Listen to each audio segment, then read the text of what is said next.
আসসালামু আলাইকুম। আমার কথা শোনা যাচ্ছে? ওয়ালাইকুম আসসালাম। জি স্যার, শোনা যাচ্ছে। আমি সবাইকে স্বাগতম জানাচ্ছি। আমি প্রথমে ধন্যবাদ জানাচ্ছি প্রফেসর ডক্টর দেলোয়ার হোসেন স্যারকে, আমাদের ফ্যাকাল্টি অফ সায়েন্স অ্যান্ড ইঞ্জিনিয়ারিংয়ের অভিভাবক, আজকের অনুষ্ঠানে উপস্থিত থেকে আমাদেরকে উৎসাহিত করার জন্য। আমি আরও ধন্যবাদ জানাচ্ছি আমাদের ট্রিপলি ডিপার্টমেন্টের চেয়ারম্যান ডক্টর শিকদার তানভীর ইসলাম স্যারকে। স্যার অনেক গুরুত্বপূর্ণ কথা বলেছেন। আমাদেরকে আসলেই রিসার্চের প্রতি আমাদের মনোযোগ বাড়ানো দরকার, সেটা নিজেদের স্বার্থে এবং জাতীয় স্বার্থে। তো আজকের প্রোগ্রামটা মূলত এই কারণেই যে আমরা হয়তো ছোটোখাটো যে রিসার্চ আইডিয়াগুলো আমাদের মাথায় আসে সেগুলো কিভাবে আমরা পেপার আকারে লিখব, ঠিক পেপার কিভাবে লিখব তার থেকে বেশি কথা বলবো আমি ল্যাটেকে আসলে কিভাবে পেপার ফরম্যাটিং করা যায় সেটা নিয়ে। তো আমি সবাইকে স্বাগতম জানাচ্ছি আজকের ওয়ার্কশপে। আর আমি আশা করব যে সবাই মনোযোগ সহকারে শুনবেন।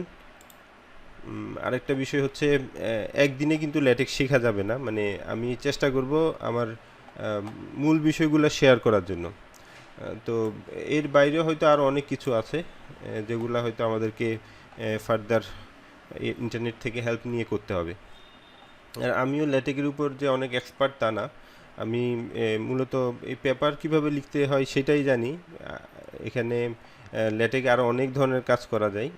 একটা টেমপ্লেট ডেভেলপ কিভাবে করা হয় সেটা আমি জানি না, কিন্তু টেমপ্লেট ব্যবহার করে কিভাবে পেপার লিখতে হয় সেটা আমার জানা আছে। তো আমি যতটুকু জানি সেটাই আমি সবার সাথে শেয়ার করব। আমার স্ক্রিন কি দেখা যাচ্ছে? জি জি স্যার। স্যার, দেখা যাচ্ছে। তো আজকের ওয়েবিনারের নাম হচ্ছে রাইটিং রিসার্চ পেপার ইন ল্যাটেক।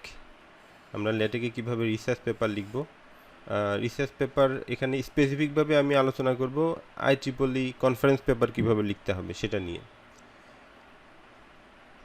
আর এই প্রোগ্রাম অর্গানাইজ করার জন্য আমি ধন্যবাদ জানাচ্ছি triple E club, department of triple E, IIUC-কে।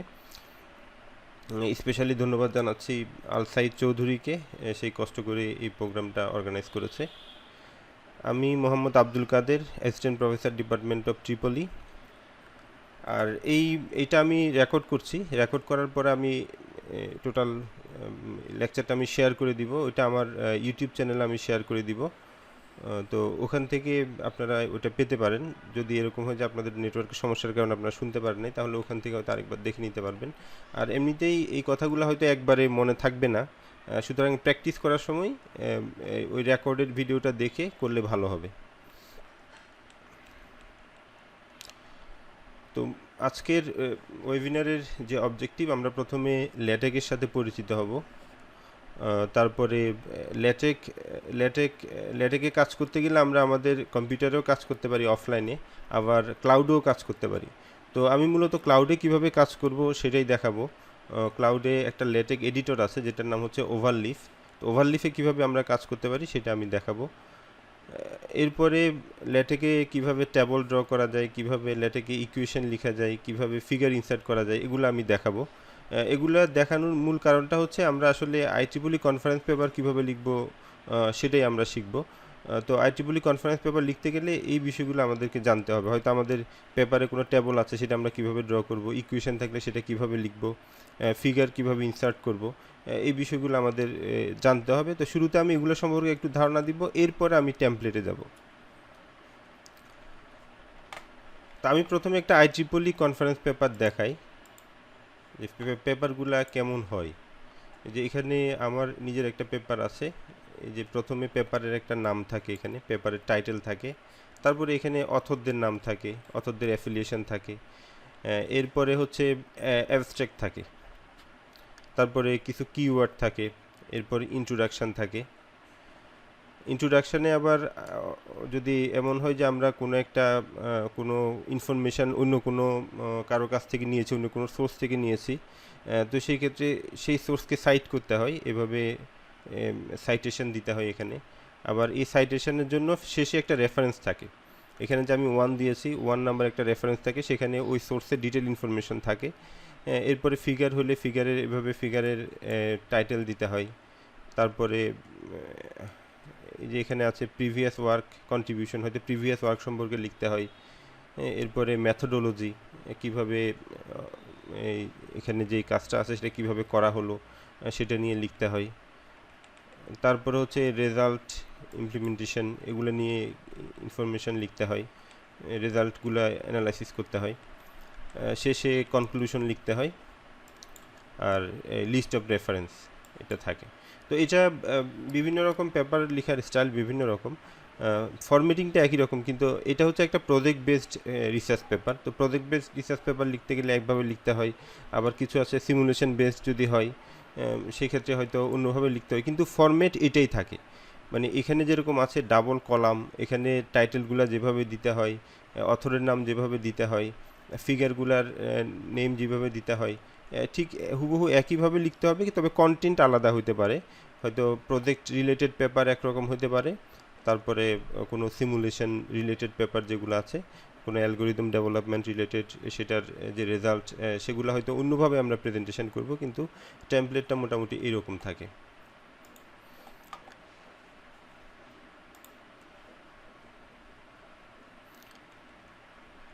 তো প্রথমে আমি একটু ল্যাটেক নিয়ে কথা বলি। ল্যাটেক এটা হচ্ছে document preparation software like Microsoft word.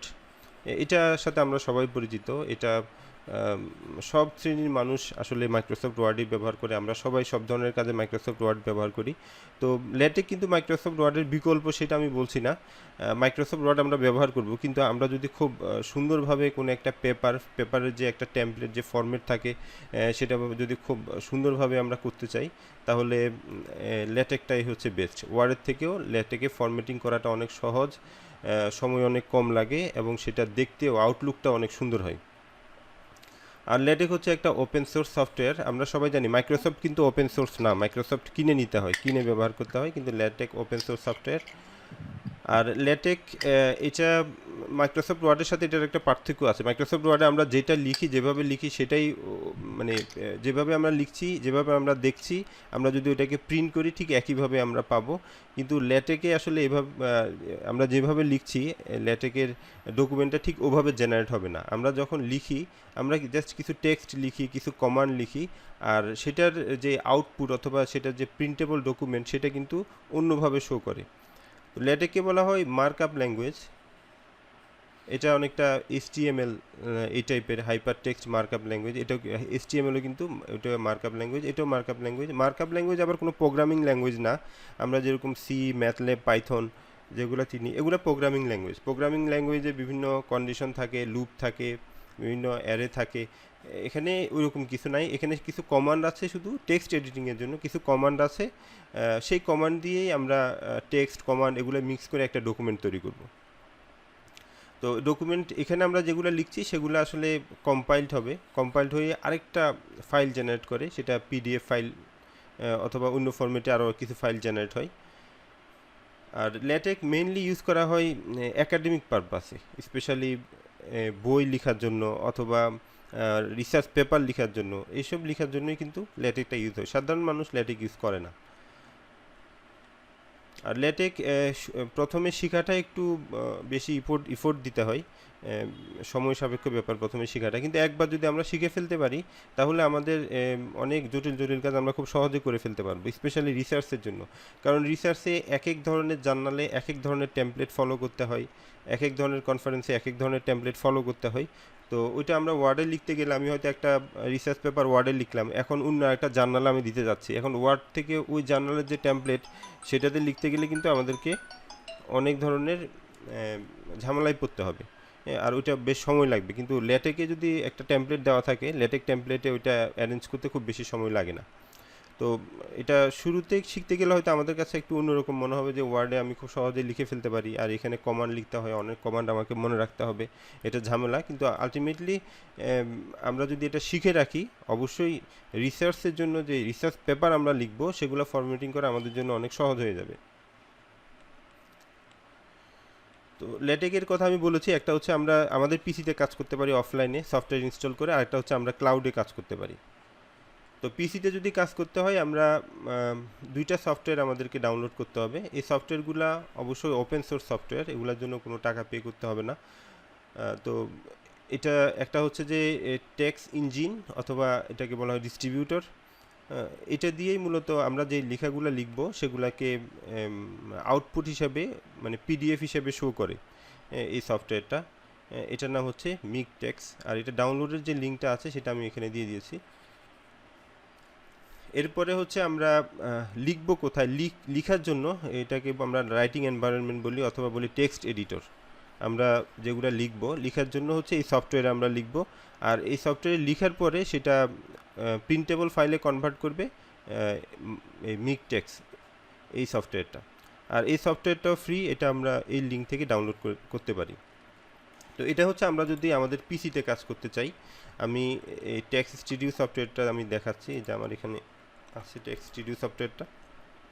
যে এখানে আমি একটা পেপার লিখেছি, আমি এটা দেখাচ্ছি যে পেপার যদি আমরা এখানে লিখি, এটাই হচ্ছে আমাদের রাইটিং এনভায়রনমেন্ট। আমরা এখানে লিখব, আর লিখার পরে সেটা আবার এখানে যেটা প্রিন্টেবল ফরম্যাট যেটা আছে সেটা এখানে দেখাচ্ছে, মানে এটা অরিজিনালি দেখতে কেমন হবে ডকুমেন্টটা সেটা এই পাশে দেখাচ্ছে।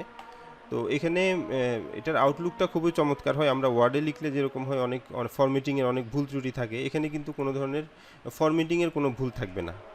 হ্যাঁ, ফিগারগুলো খুব সুন্দরভাবে দেখায়, রেফারেন্সগুলো খুব সুন্দরভাবে আমরা অর্গানাইজ করতে পারি। তো এইভাবে আমরা পিসিতে কাজ করতে পারি যদি আমরা দুইটা সফটওয়্যার আমাদের পিসিতে ইনস্টল করি, এই দুইটা সফটওয়্যার। আর যদি আমরা সফটওয়্যার ইনস্টল না করি সেক্ষেত্রে আমরা ওভারলিফ ইউজ করতে পারি। ওভারলিফ ইউজ করলে কোনো সফটওয়্যার আমাদেরকে ইনস্টল করতে হবে না, আমরা শুধুমাত্র ওভারলিফে একটা অ্যাকাউন্ট খুলবো, সেই অ্যাকাউন্টেই আমরা কাজ করতে পারবো। তো এটারও অনেক সুবিধা আছে, যেহেতু সফটওয়্যার ইনস্টল করা লাগে না। এখানে ইনস্টল করতে গেলেও কিছু ঝামেলা হয়, অনেকে সফটওয়্যার ইনস্টল করা প্রেফার করে না নিজের পিসিতে। অনেক সফটওয়্যার যদি হয় স্লো হয়ে যায়। আমরা ক্লাউড এনভায়রনমেন্টে কাজ করতে অনেকে স্বাচ্ছন্দ্য বোধ করি। তো সেক্ষেত্রে আমরা ওভারলিফ ইউজ করতে পারি। আর এটাতে আরও সুবিধা আছে যে আমরা যদি পেপারটা চাই অন্য কারোর সাথে শেয়ার করব, কোলাবোরেট করব, সেটা কিন্তু এখানে সহজ। অফলাইনে তো সেটা সম্ভব না। আর ওভারলিফটাও কিন্তু ওপেন সোর্স, এখানেও অ্যাকাউন্ট খোলার জন্য অথবা ওভারলিফ ইউজ করার জন্য কোনো ধরনের পেমেন্ট করার প্রয়োজন হয় না। তো আমি ওভারলিফটা একটু দেখাই।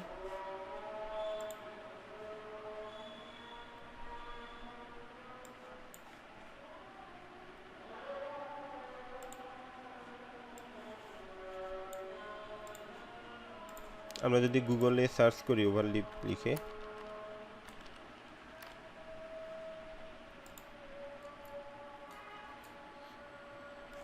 এরকম একটা সাইট আসবে, সেখানে রেজিস্ট্রেশন করতে হবে যদি অ্যাকাউন্ট না থাকে। আর যদি অ্যাকাউন্ট থাকে তাহলে, যেহেতু আমার অ্যাকাউন্ট আছে আমি জাস্ট লগ ইন করছি ইমেল অ্যাড্রেস দিয়ে।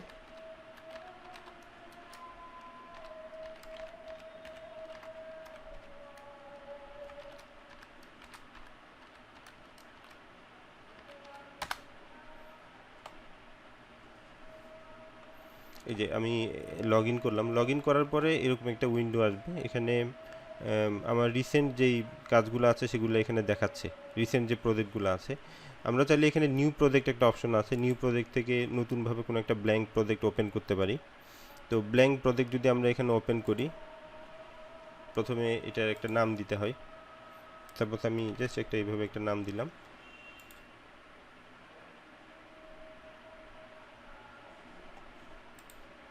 এই যে, তো এটা ওপেন করলে এই ধরনের একটা টেমপ্লেট চলে আসে। এখানেই আমরা লিখব, এটা হচ্ছে আমাদের রাইটিং এনভায়রনমেন্ট। এখানে আমরা যেটা লিখব সেটার প্রিন্টেবল ফরম্যাটটা এখানে দেখাবে, এদিকে পিডিএফ হিসাবে দেখাবে। আর এটা হচ্ছে কম্পাইল করতে হয়, আমরা এখানে লিখব, লেখার পরে যদি কম্পাইল করি তখন এটা এখানে দেখাবে। কম্পাইল অপশনটা আমরা জাস্ট এখানে ক্লিক করলেই কম্পাইল হয়ে যাবে, অথবা এখানে অপশন আছে অটো কম্পাইল অন করে রাখলে কিছুক্ষণ পর নিজেই কম্পাইল হবে। আমরা জাস্ট এখানে লিখব, লেখার পরে নিজে কম্পাইল হয়ে এখানে আউটপুট ফাইলটাকে এখানে দেখাবে পিডিএফ হিসাবে। হ্যাঁ, এটাকে আবার এখানে অনেক অপশন আছে, শেয়ার করা যায় কারোর সাথে, কোলাবোরেট করার জন্য কারোর সাথে শেয়ার করা যায়। আবার ডিরেক্টলি সাবমিট অপশন আছে, অনেক কনফারেন্স অথবা জার্নালে ওভারলিফ থেকে সরাসরি সাবমিট করা যায়, আলাদা সাবমিশন সিস্টেমে যাওয়ার দরকার হয় না।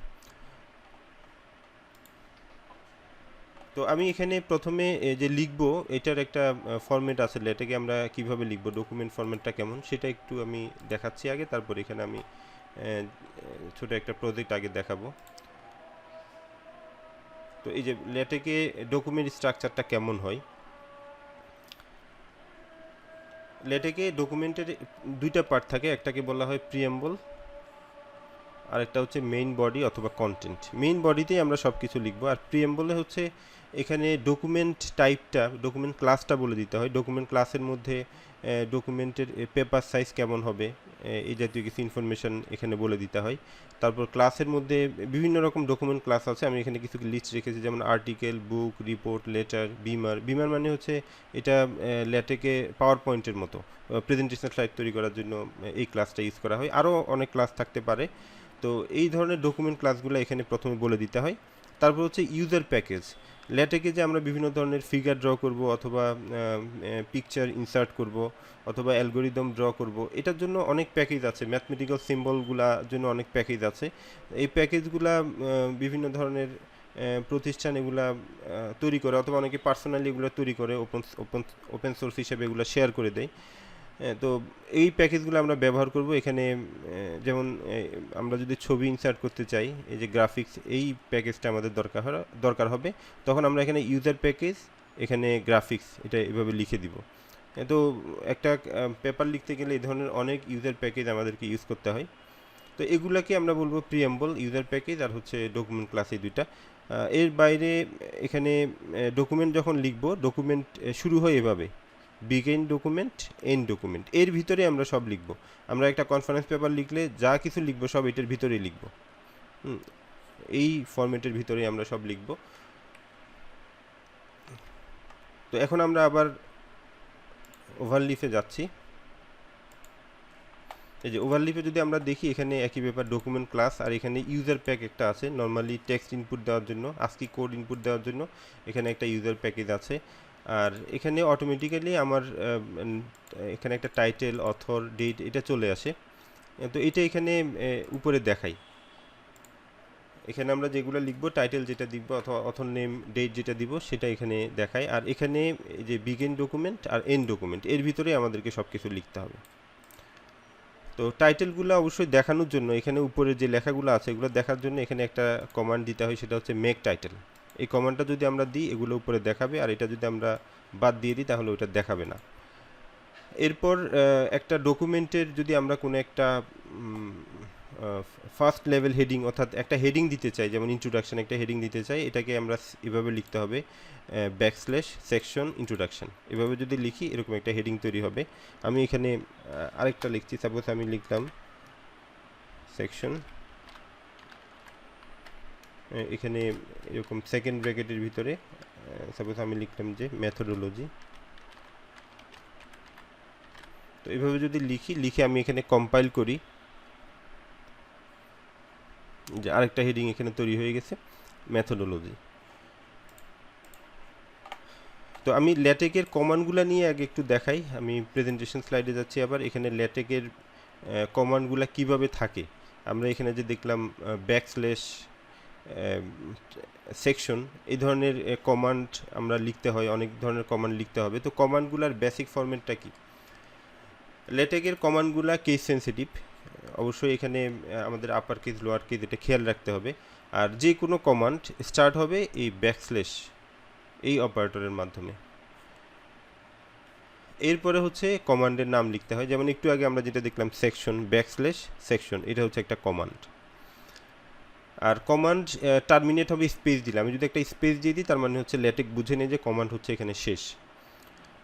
সাম command require a parameter which to be given between curly bracket. এই যে কমান্ডের এখানে যদি কোনো প্যারামিটার দেওয়ার দরকার হয়, সেটা কার্লি ব্র্যাকেটের ভিতরে থাকে। একটু আগে আমরা দেখলাম যে সেকশন, এখানে যদি আমরা ইন্ট্রোডাকশন লিখি, তাহলে এটাই হচ্ছে আমাদের একটা প্যারামিটার, অর্থাৎ ভিতরে আমরা কী লেখা দেখতে চাচ্ছি সেটা আমরা এখানে দিয়ে দিব।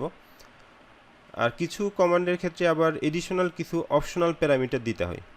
অপশনাল প্যারামিটার যেমন ইনক্লুড গ্রাফিক্স, একটা ছবি যদি আমরা ল্যাটেকে ইনসার্ট করতে চাই, সেক্ষেত্রে ইনক্লুড গ্রাফিক্স এই কমান্ডটা দিতে হয়। আর এখানে যে ছবিটা আমরা ইনসার্ট করতে চাই সেই ছবিটার নামটা এখানে দিয়ে দিতে হবে। আর এখানে এডিশনাল হিসেবে যে থার্ড ব্র্যাকেটের ভিতরে, স্কোয়ার ব্র্যাকেটের ভিতরে এখানে আরেকটা প্যারামিটার আছে, এটা হচ্ছে এই ছবিটার সাইজ, একটা ডাইমেনশনের কিছু ইনফরমেশান। এরকম আরও অনেক অপশনাল ইনফরমেশান এখানে অ্যাড করা যায়। তো বেসিক ইনফরমেশান যেটা আছে, যেটা অবশ্যই দিতে হবে, সেটা হচ্ছে কার্লি ব্র্যাকেটের ভিতরে। আর যেটা হচ্ছে অপশনাল ইনফরমেশান, সেগুলো হচ্ছে স্কোয়ার ব্র্যাকেটের ভিতরে দিতে হবে। আর লেটেকে পার্সেন্ট সাইনটা ইউজ করা হয় কমেন্ট করার জন্য। লেটেকে আমরা যখন লিখব, হয় আমরা টেক্সট লিখব অথবা কোনো কমান্ড লিখব, কিন্তু আমরা যদি চাই যে কোনো একটা কমেন্ট লেখার জন্য, সেই ক্ষেত্রে আমরা এইভাবে পার্সেন্ট সাইন দিতে পারি। পার্সেন্ট সাইন দিয়ে যেটা লিখব, লেটেক সেটাকে টেক্সট হিসেবেও নিবে না, সেটাকে কমান্ড হিসেবেও নিবে না, জাস্ট কমেন্ট হিসাবে ওইটা ওখানে থাকবে। আর লেটেকের ক্ষেত্রে কিছু সিম্বল আছে যেগুলো হচ্ছে রিজার্ভড, যেগুলা লেটেকের স্পেশাল কিছু কাজে ব্যবহার করা হয়।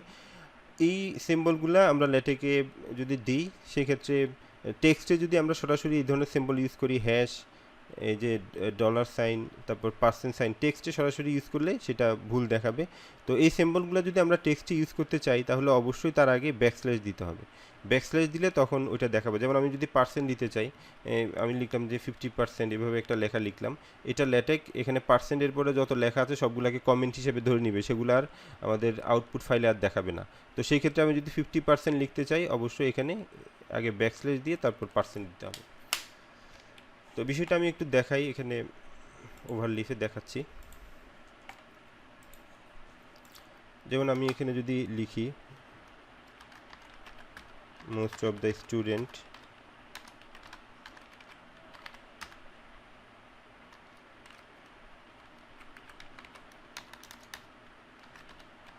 অ্যাবাউট 50% স্টুডেন্ট, তারপর এই ধরনের একটা কথা আমি লিখতে চাচ্ছি। এখন এই যে অ্যাবাউট 50% দেওয়ার সাথে সাথে কিন্তু এগুলো এখন কমেন্ট হিসাবে ধরে নিচ্ছে লেটেক।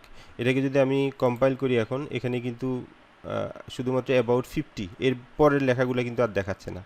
তো না দেখার কারণ হচ্ছে এই পার্সেন্ট সাইনটা হচ্ছে লেটেকে কমেন্ট করার জন্য ইউজ করা হয়। সুতরাং এটা যদি আমি ইউজ করতে চাই, এখানে আমাকে আগে ব্যাকস্ল্যাশ দিতে হবে। জাস্ট ব্যাকস্ল্যাশ দিয়ে যদি আমি আবার কম্পাইল করি, তখন এখানে এই যে অ্যাবাউট 50% অফ দ্য স্টুডেন্ট এভাবে দেখাবে।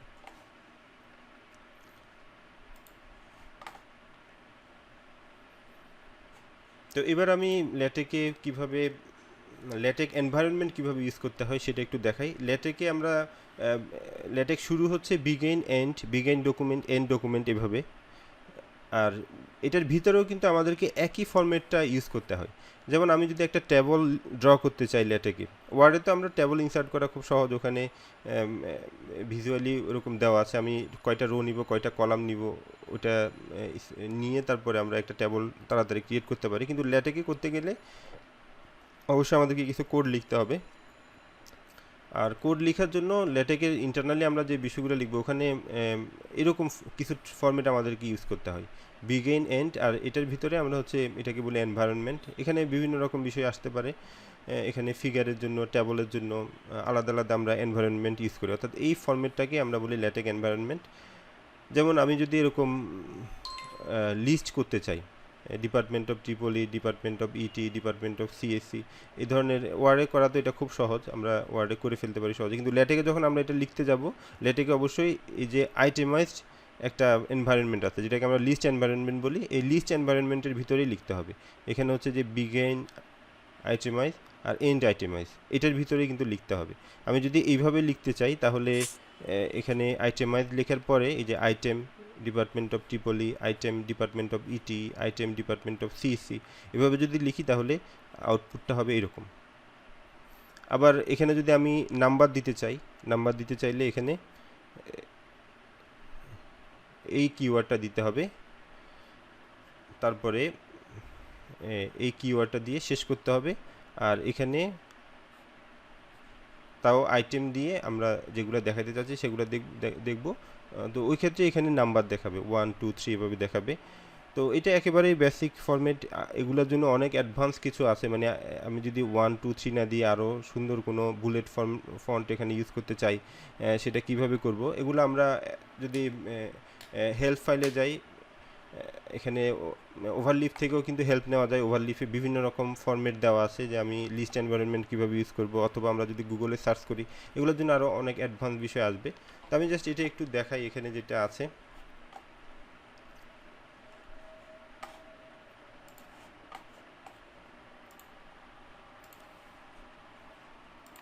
তো ধরা যাক এখানে আমরা একটা লিস্ট তৈরি করতে চাচ্ছি, লিস্ট এনভায়রনমেন্ট।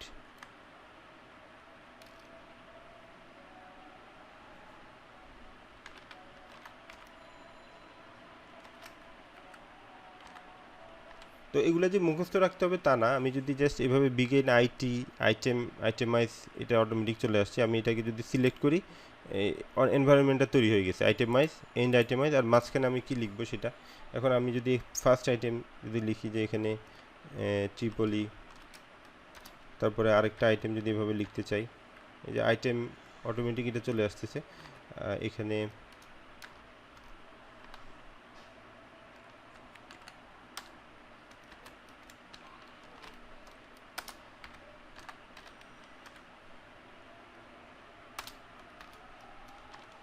তো এইভাবে আমি লিখতে পারি। তো এটা লিখার পরে এখন যেটা হবে যে মেথোডোলজি সেকশন যেটা আছে সেখানে এই ধরনের একটা লিস্ট তৈরি হয়ে যাবে।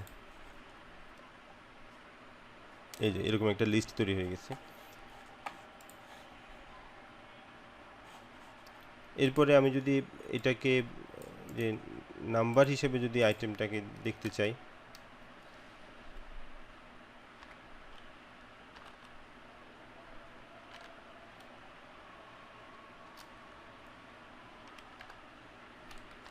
যে তাও এখানে একই ব্যাপার, এটা মুখস্থ করার দরকার নেই, একটু টাইপ করলেই কিন্তু টেক্সট এডিটর আমাদেরকে হেল্প করে।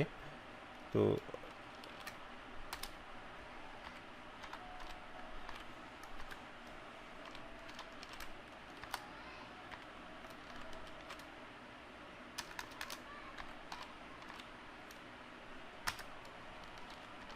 তো এভাবে যদি আমি লিখি, লেখার পরে যদি এটাকে কম্পাইল করি,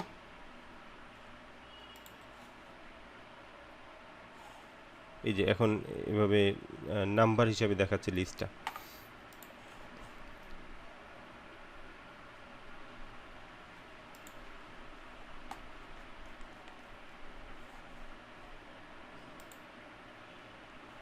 এরপর হচ্ছে ল্যাটেকে আমরা ট্যাবল কিভাবে তৈরি করব।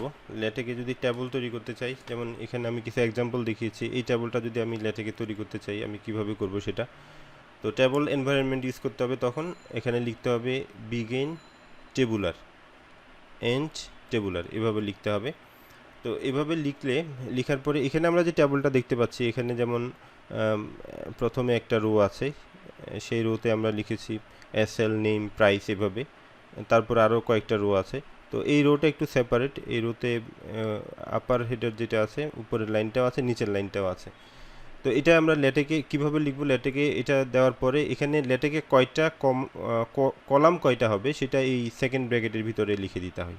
যেমন এখানে কলাম আছে তিনটা, একটা, দুইটা, তিনটা, এই তিনটা কলাম এখানে এভাবে ভার্টিক্যাল লাইন দিয়ে দিয়ে দিতে হয়, কয়টা এখানে কয়টা কলাম থাকবে, একটা, দুইটা, তিনটা, এভাবে দিলে তিনটা কলাম হবে। আর এখানে CLR এগুলো বোঝাচ্ছে জাস্টিফিকেশন, মানে এটা এখানে সি যদি আমি দিই তাহলে এটা হবে সেন্টার জাস্টিফাইড, যদি এখানে এল লেখা হয় এটা হবে লেফট জাস্টিফাইড, আর লিখলে এটা হচ্ছে রাইট জাস্টিফাইড।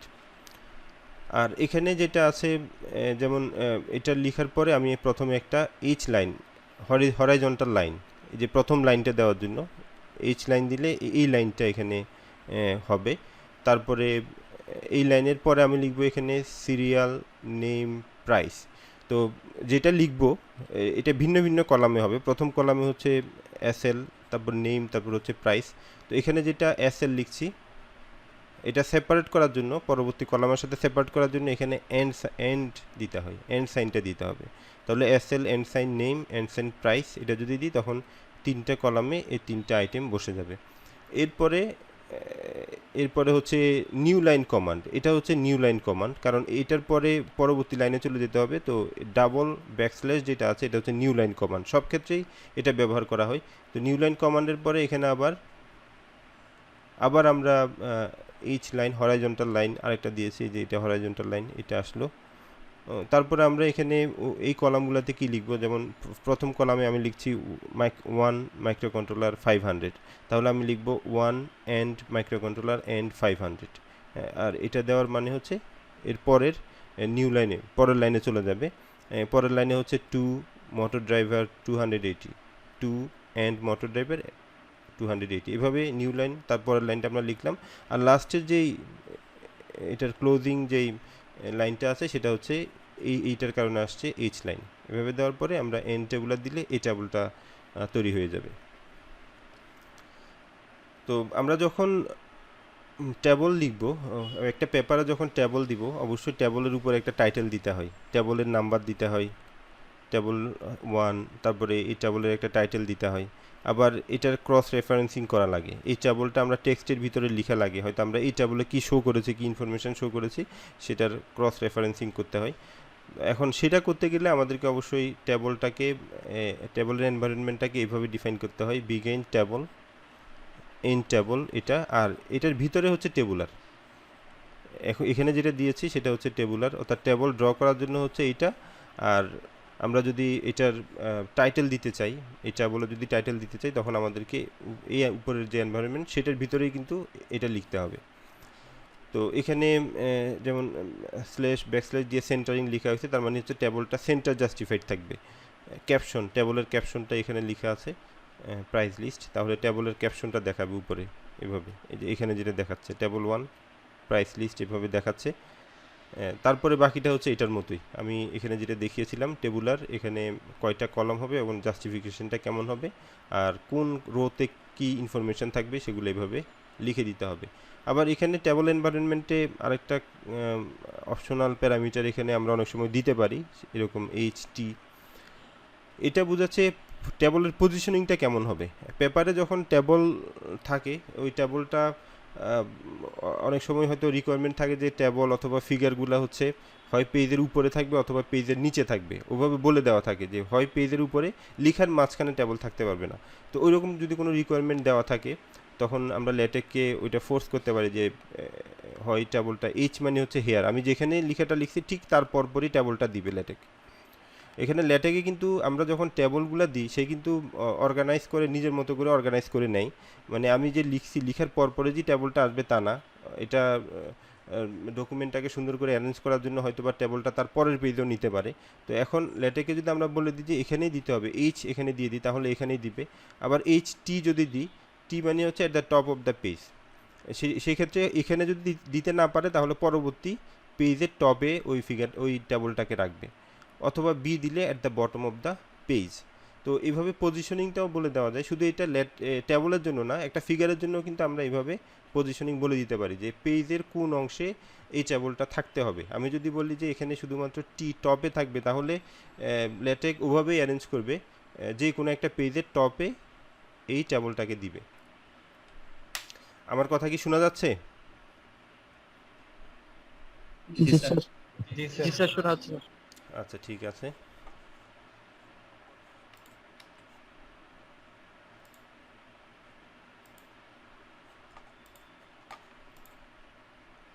তো আমি কিছু সময় সেভ করার জন্য আমি এই ডকুমেন্টটাকে এডিট না করে অলরেডি আমার কাছে একটা ডকুমেন্ট করা আছে যেখানে আমি এই ট্যাবলগুলা দেখিয়েছি, আমি সেখানে যাচ্ছি, ওখান থেকে আমি একটু দেখাই যে এটাকে যদি আমি চেঞ্জ করি এডিটিং করি তখন কি হয়। যেমন এই যে আমি এখানে ট্যাবলটা, এই যে এখানে এই ট্যাবলটা দিয়েছি প্রাইস লিস্ট, এভাবে ট্যাবলটা দিয়েছি। তো এখানে আমি যদি এটাকে চেঞ্জ করে ফেলি,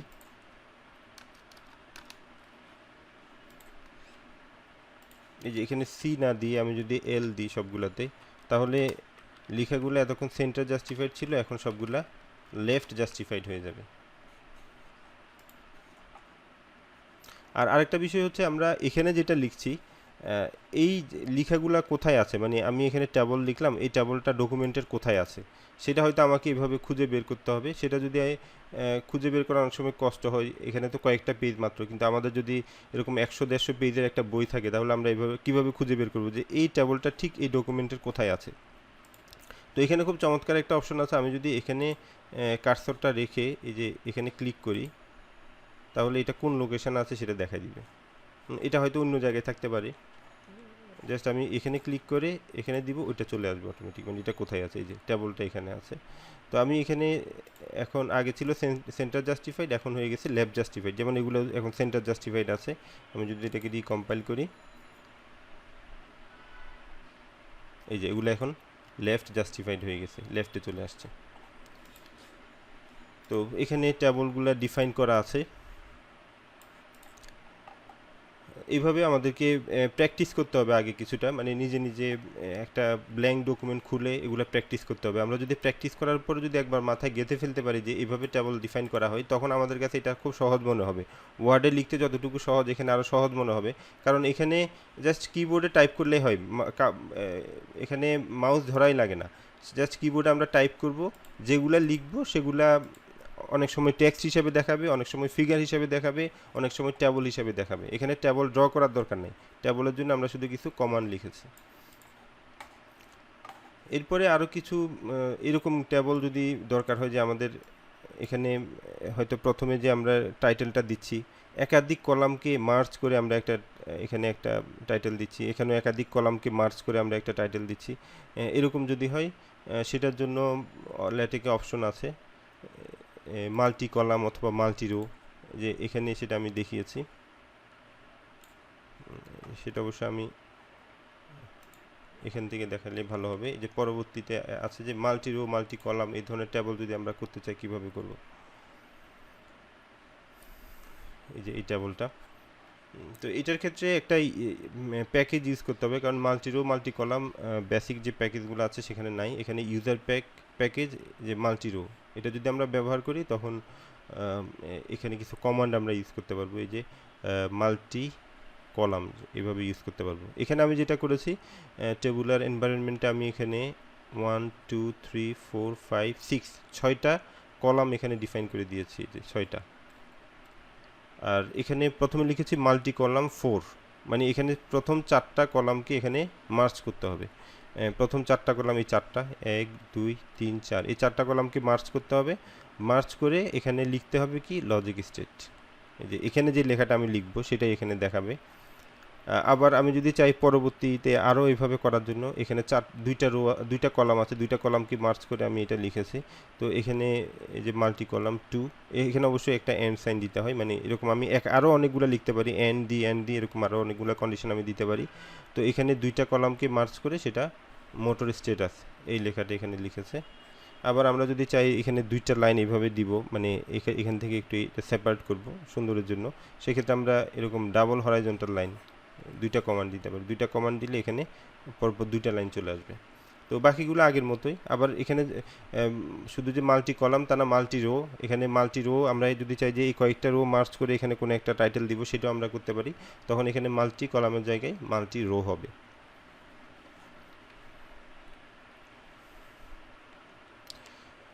এরপরে হচ্ছে ল্যাটেকের, তো ল্যাটেকের যে আউটলুক, এখানে ট্যাবলগুলোর যে আউটলুক, ওয়ার্ডের আউটলুক কখনোই একরকম হয় না। ল্যাটেকে এগুলো খুব সুন্দরভাবে লেখা যায়। ল্যাটেকে যদি আমরা বই লিখি, সেই বইয়ের যেই কোয়ালিটি, সেই বইয়ের যে গ্রাফিক কোয়ালিটি, সেটা কখনোই ওয়ার্ডের মতো না, ওয়ার্ডের থেকে অনেক ভালো হয় সেটা।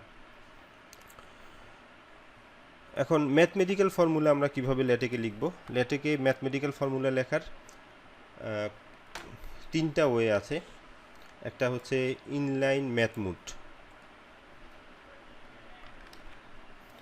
ইনলাইন ম্যাথ মুড হচ্ছে আমরা যদি লেখার ভিতরেই কোনো একটা ম্যাথমেটিক্যাল ইকুয়েশন লিখতে চাই, যেমন এখানে যেটা লেখা হচ্ছে এরকম টাইপের যদি একটা লেখা লিখতে চাই, the roots of quadratic equation, এটার রুটস হচ্ছে এরকম, এভাবে লেখার ভিতরে যদি আমরা ইকুয়েশন লিখতে চাই, সেক্ষেত্রে এটাকে আমরা বলি ইনলাইন ম্যাথ মুড।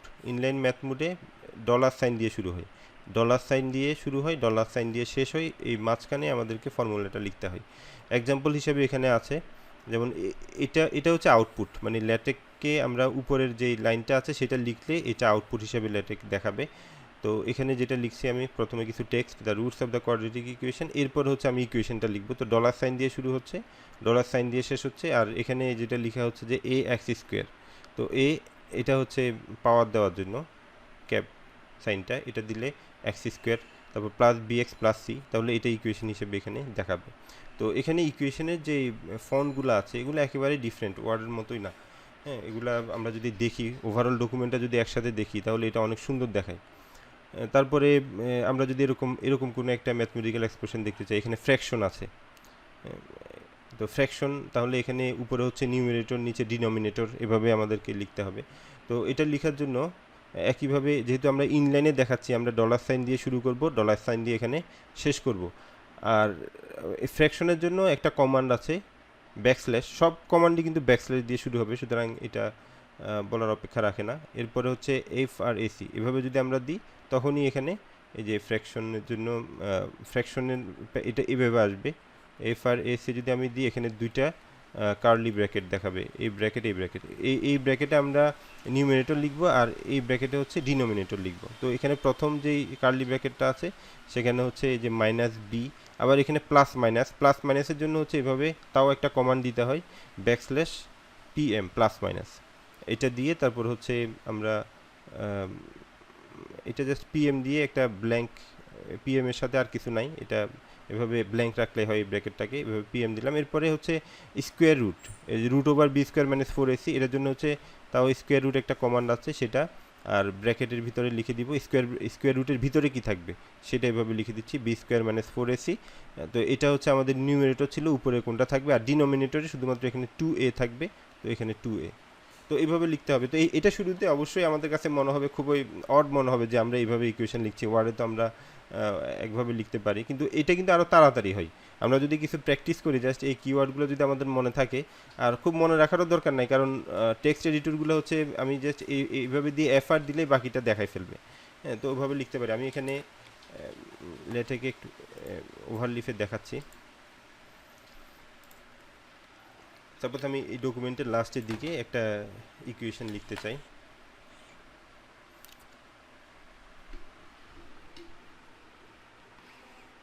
তো যদি এইভাবে দিই, শুধু আমি একটা ডলার সাইন দিলাম আর একটা ডলার সাইন নিজে নিজে চলে আসছে। এটা হচ্ছে আমরা যদি ইনলাইনে ইকুয়েশনটা লিখতে চাই, তো ইনলাইনে ইকুয়েশন যেমন আমি যদি একটা ফ্র্যাকশন লিখতে চাই, এফ আর এটা দিলেই কিন্তু এইভাবে চলে আসছে, এফ আর এসি দিয়ে এখানে দুইটা ব্র্যাকেট চলে আসছে। এখন আমি কি লিখবো এখানে, আমি যদি লিখতে চাই A plus B divide by C plus D, এভাবে লিখতে চাই, তাহলে এখানে এটাই দেখাবে, A plus B divide by C plus D.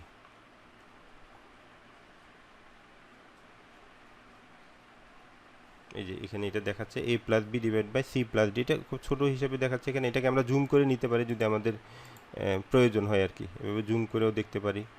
আবার এটাকে এখানে আউটপুট পিডিএফটাকে আমরা ফুল স্ক্রিনেও দেখতে পারি, এটা ক্লিক করলে এটা ফুল স্ক্রিনে চলে আসবে, এই যে ফুল স্ক্রিনে আমরা এটাকে দেখতে পারি। তো এটা হচ্ছে ইনলাইনে যদি আমরা লিখতে চাই, আর যদি আমরা চাই যে এটাকে ডিসপ্লে মোডে লেখার জন্য, লাইনের মধ্যে না, সেই ক্ষেত্রে আমরা এখানে ডাবল এন্ড এখানে দুইটা ডলার সাইন দিব, আমরা দুইটা ডলার সাইন দিলে হচ্ছে এটা ডিসপ্লে মোডে দেখাবে, এটা ইনলাইনে না। এই যে তখন এইভাবে দেখাবে, এটা মানে টেক্সটের সাথে দেখাবে না, টেক্সটের সেপারেটলি আরেকটা লাইনে এটা দেখাবে।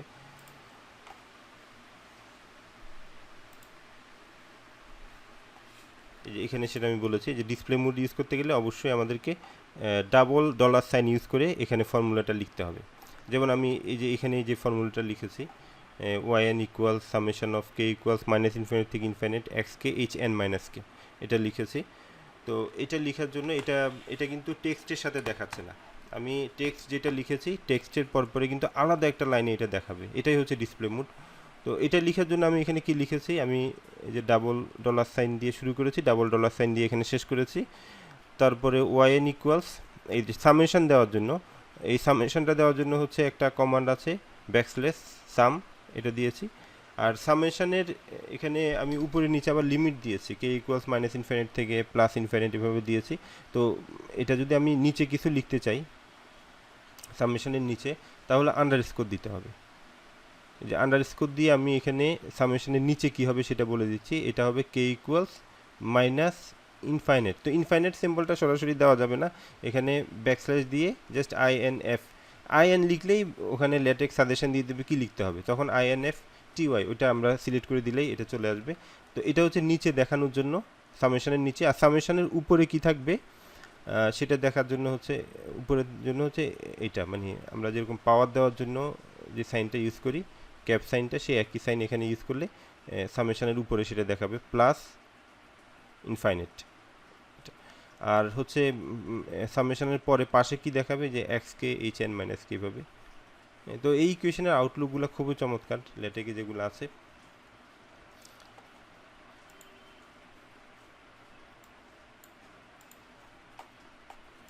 এরপরে হচ্ছে আমরা ইকুয়েশন এনভায়রনমেন্ট, দুইটা মুডের কথা বলেছি, আর একটা হচ্ছে ইকুয়েশন এনভায়রনমেন্ট। এখন ইকুয়েশনে আমরা যখন কোনো একটা ডকুমেন্টে ইকুয়েশন লিখি, ইকুয়েশনটাকেও কিন্তু ক্রস রেফারেন্সিং করতে হয়, ইকুয়েশনটাকেও টেক্সটে লিখতে হয়, আমরা এই ইকুয়েশনে কী দেখাচ্ছি সেটা নিয়ে হয়তো আলোচনা করতে হয়, ইকুয়েশনের একটা নাম্বার দিতে হয়।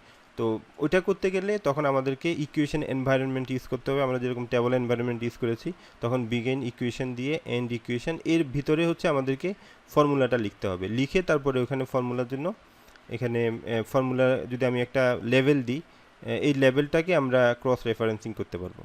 আমি এখানে বিষয়টা দেখাচ্ছি, এই যে বিগিন ইকুয়েশন আর এন্ড ইকুয়েশন, এটা হলো মাঝখানে আমরা ইকুয়েশন লিখবো। আর এটার ক্ষেত্রে ইকুয়েশন এনভায়রনমেন্ট যদি আমরা ইউজ করি, সেক্ষেত্রে আমাদেরকে ডলার সাইন দেওয়ার প্রয়োজন নেই, আমরা সরাসরি ইকুয়েশনটা এভাবে লিখতে পারি। এখানে যেটা দেখানো হয়েছে ই ইকুয়ালস, এই যে সামেশন অফ মাইনাস ইনফিনিটি থেকে ইনফিনিট এক্স এন স্কোয়ার, তাহলে সামেশন অফ এখানে লোয়ার লিমিটটা দেওয়ার জন্য, এটা আপার লিমিটটা দেওয়ার জন্য, আর এক্স এন স্কোয়ার এটা এভাবে দেখাচ্ছে। আর এটার জন্য একটা লেভেল দিয়েছি ইকুয়েশন 1।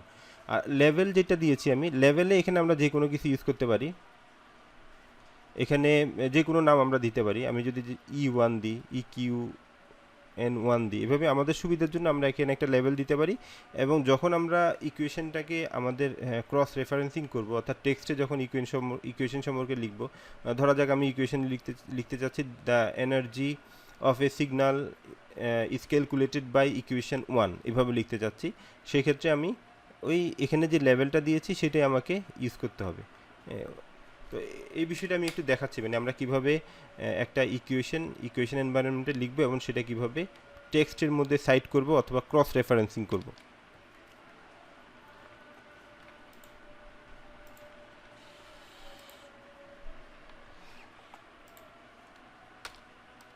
তো যেমন ধরা যাক আমি একটু আগে যেটা লিখলাম সেটাই আমি এখানে লিখছি।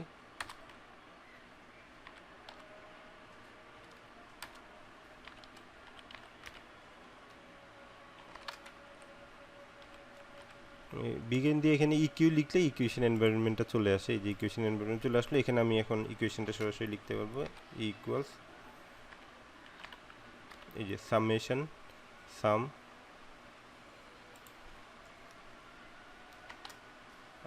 আর এখানে আমি নিচে কি লিখতে চাচ্ছি,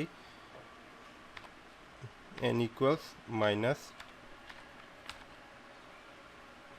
যে ইনফিনিটি চলে আসছে, তারপরে উপরের লিমিটটা দিতে চাচ্ছি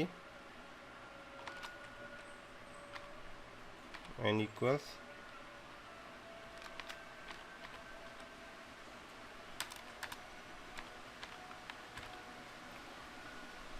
প্লাস ইনফিনিটি, এরপর আমি লিখতে চাচ্ছি এক্স এন স্কোয়ার।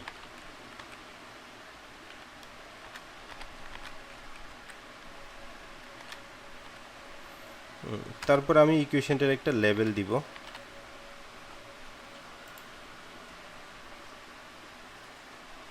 তারপর এটার নাম দিলাম আমি ABC। তাহলে এই লেভেলটাকে আমি যখন সাইট করব, আমি এখানে সেটা লিখছি দ্য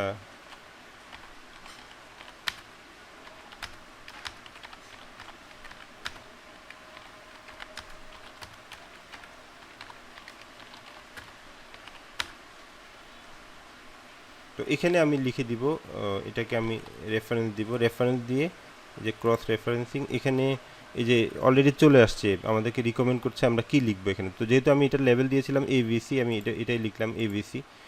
এখন যেটা হবে যে এই ইকুয়েশনটা দেখাবে, আবার এই ইকুয়েশনটা যে আমি টেক্সটে রেফারেন্সিং করলাম সেটা সহ দেখাবে।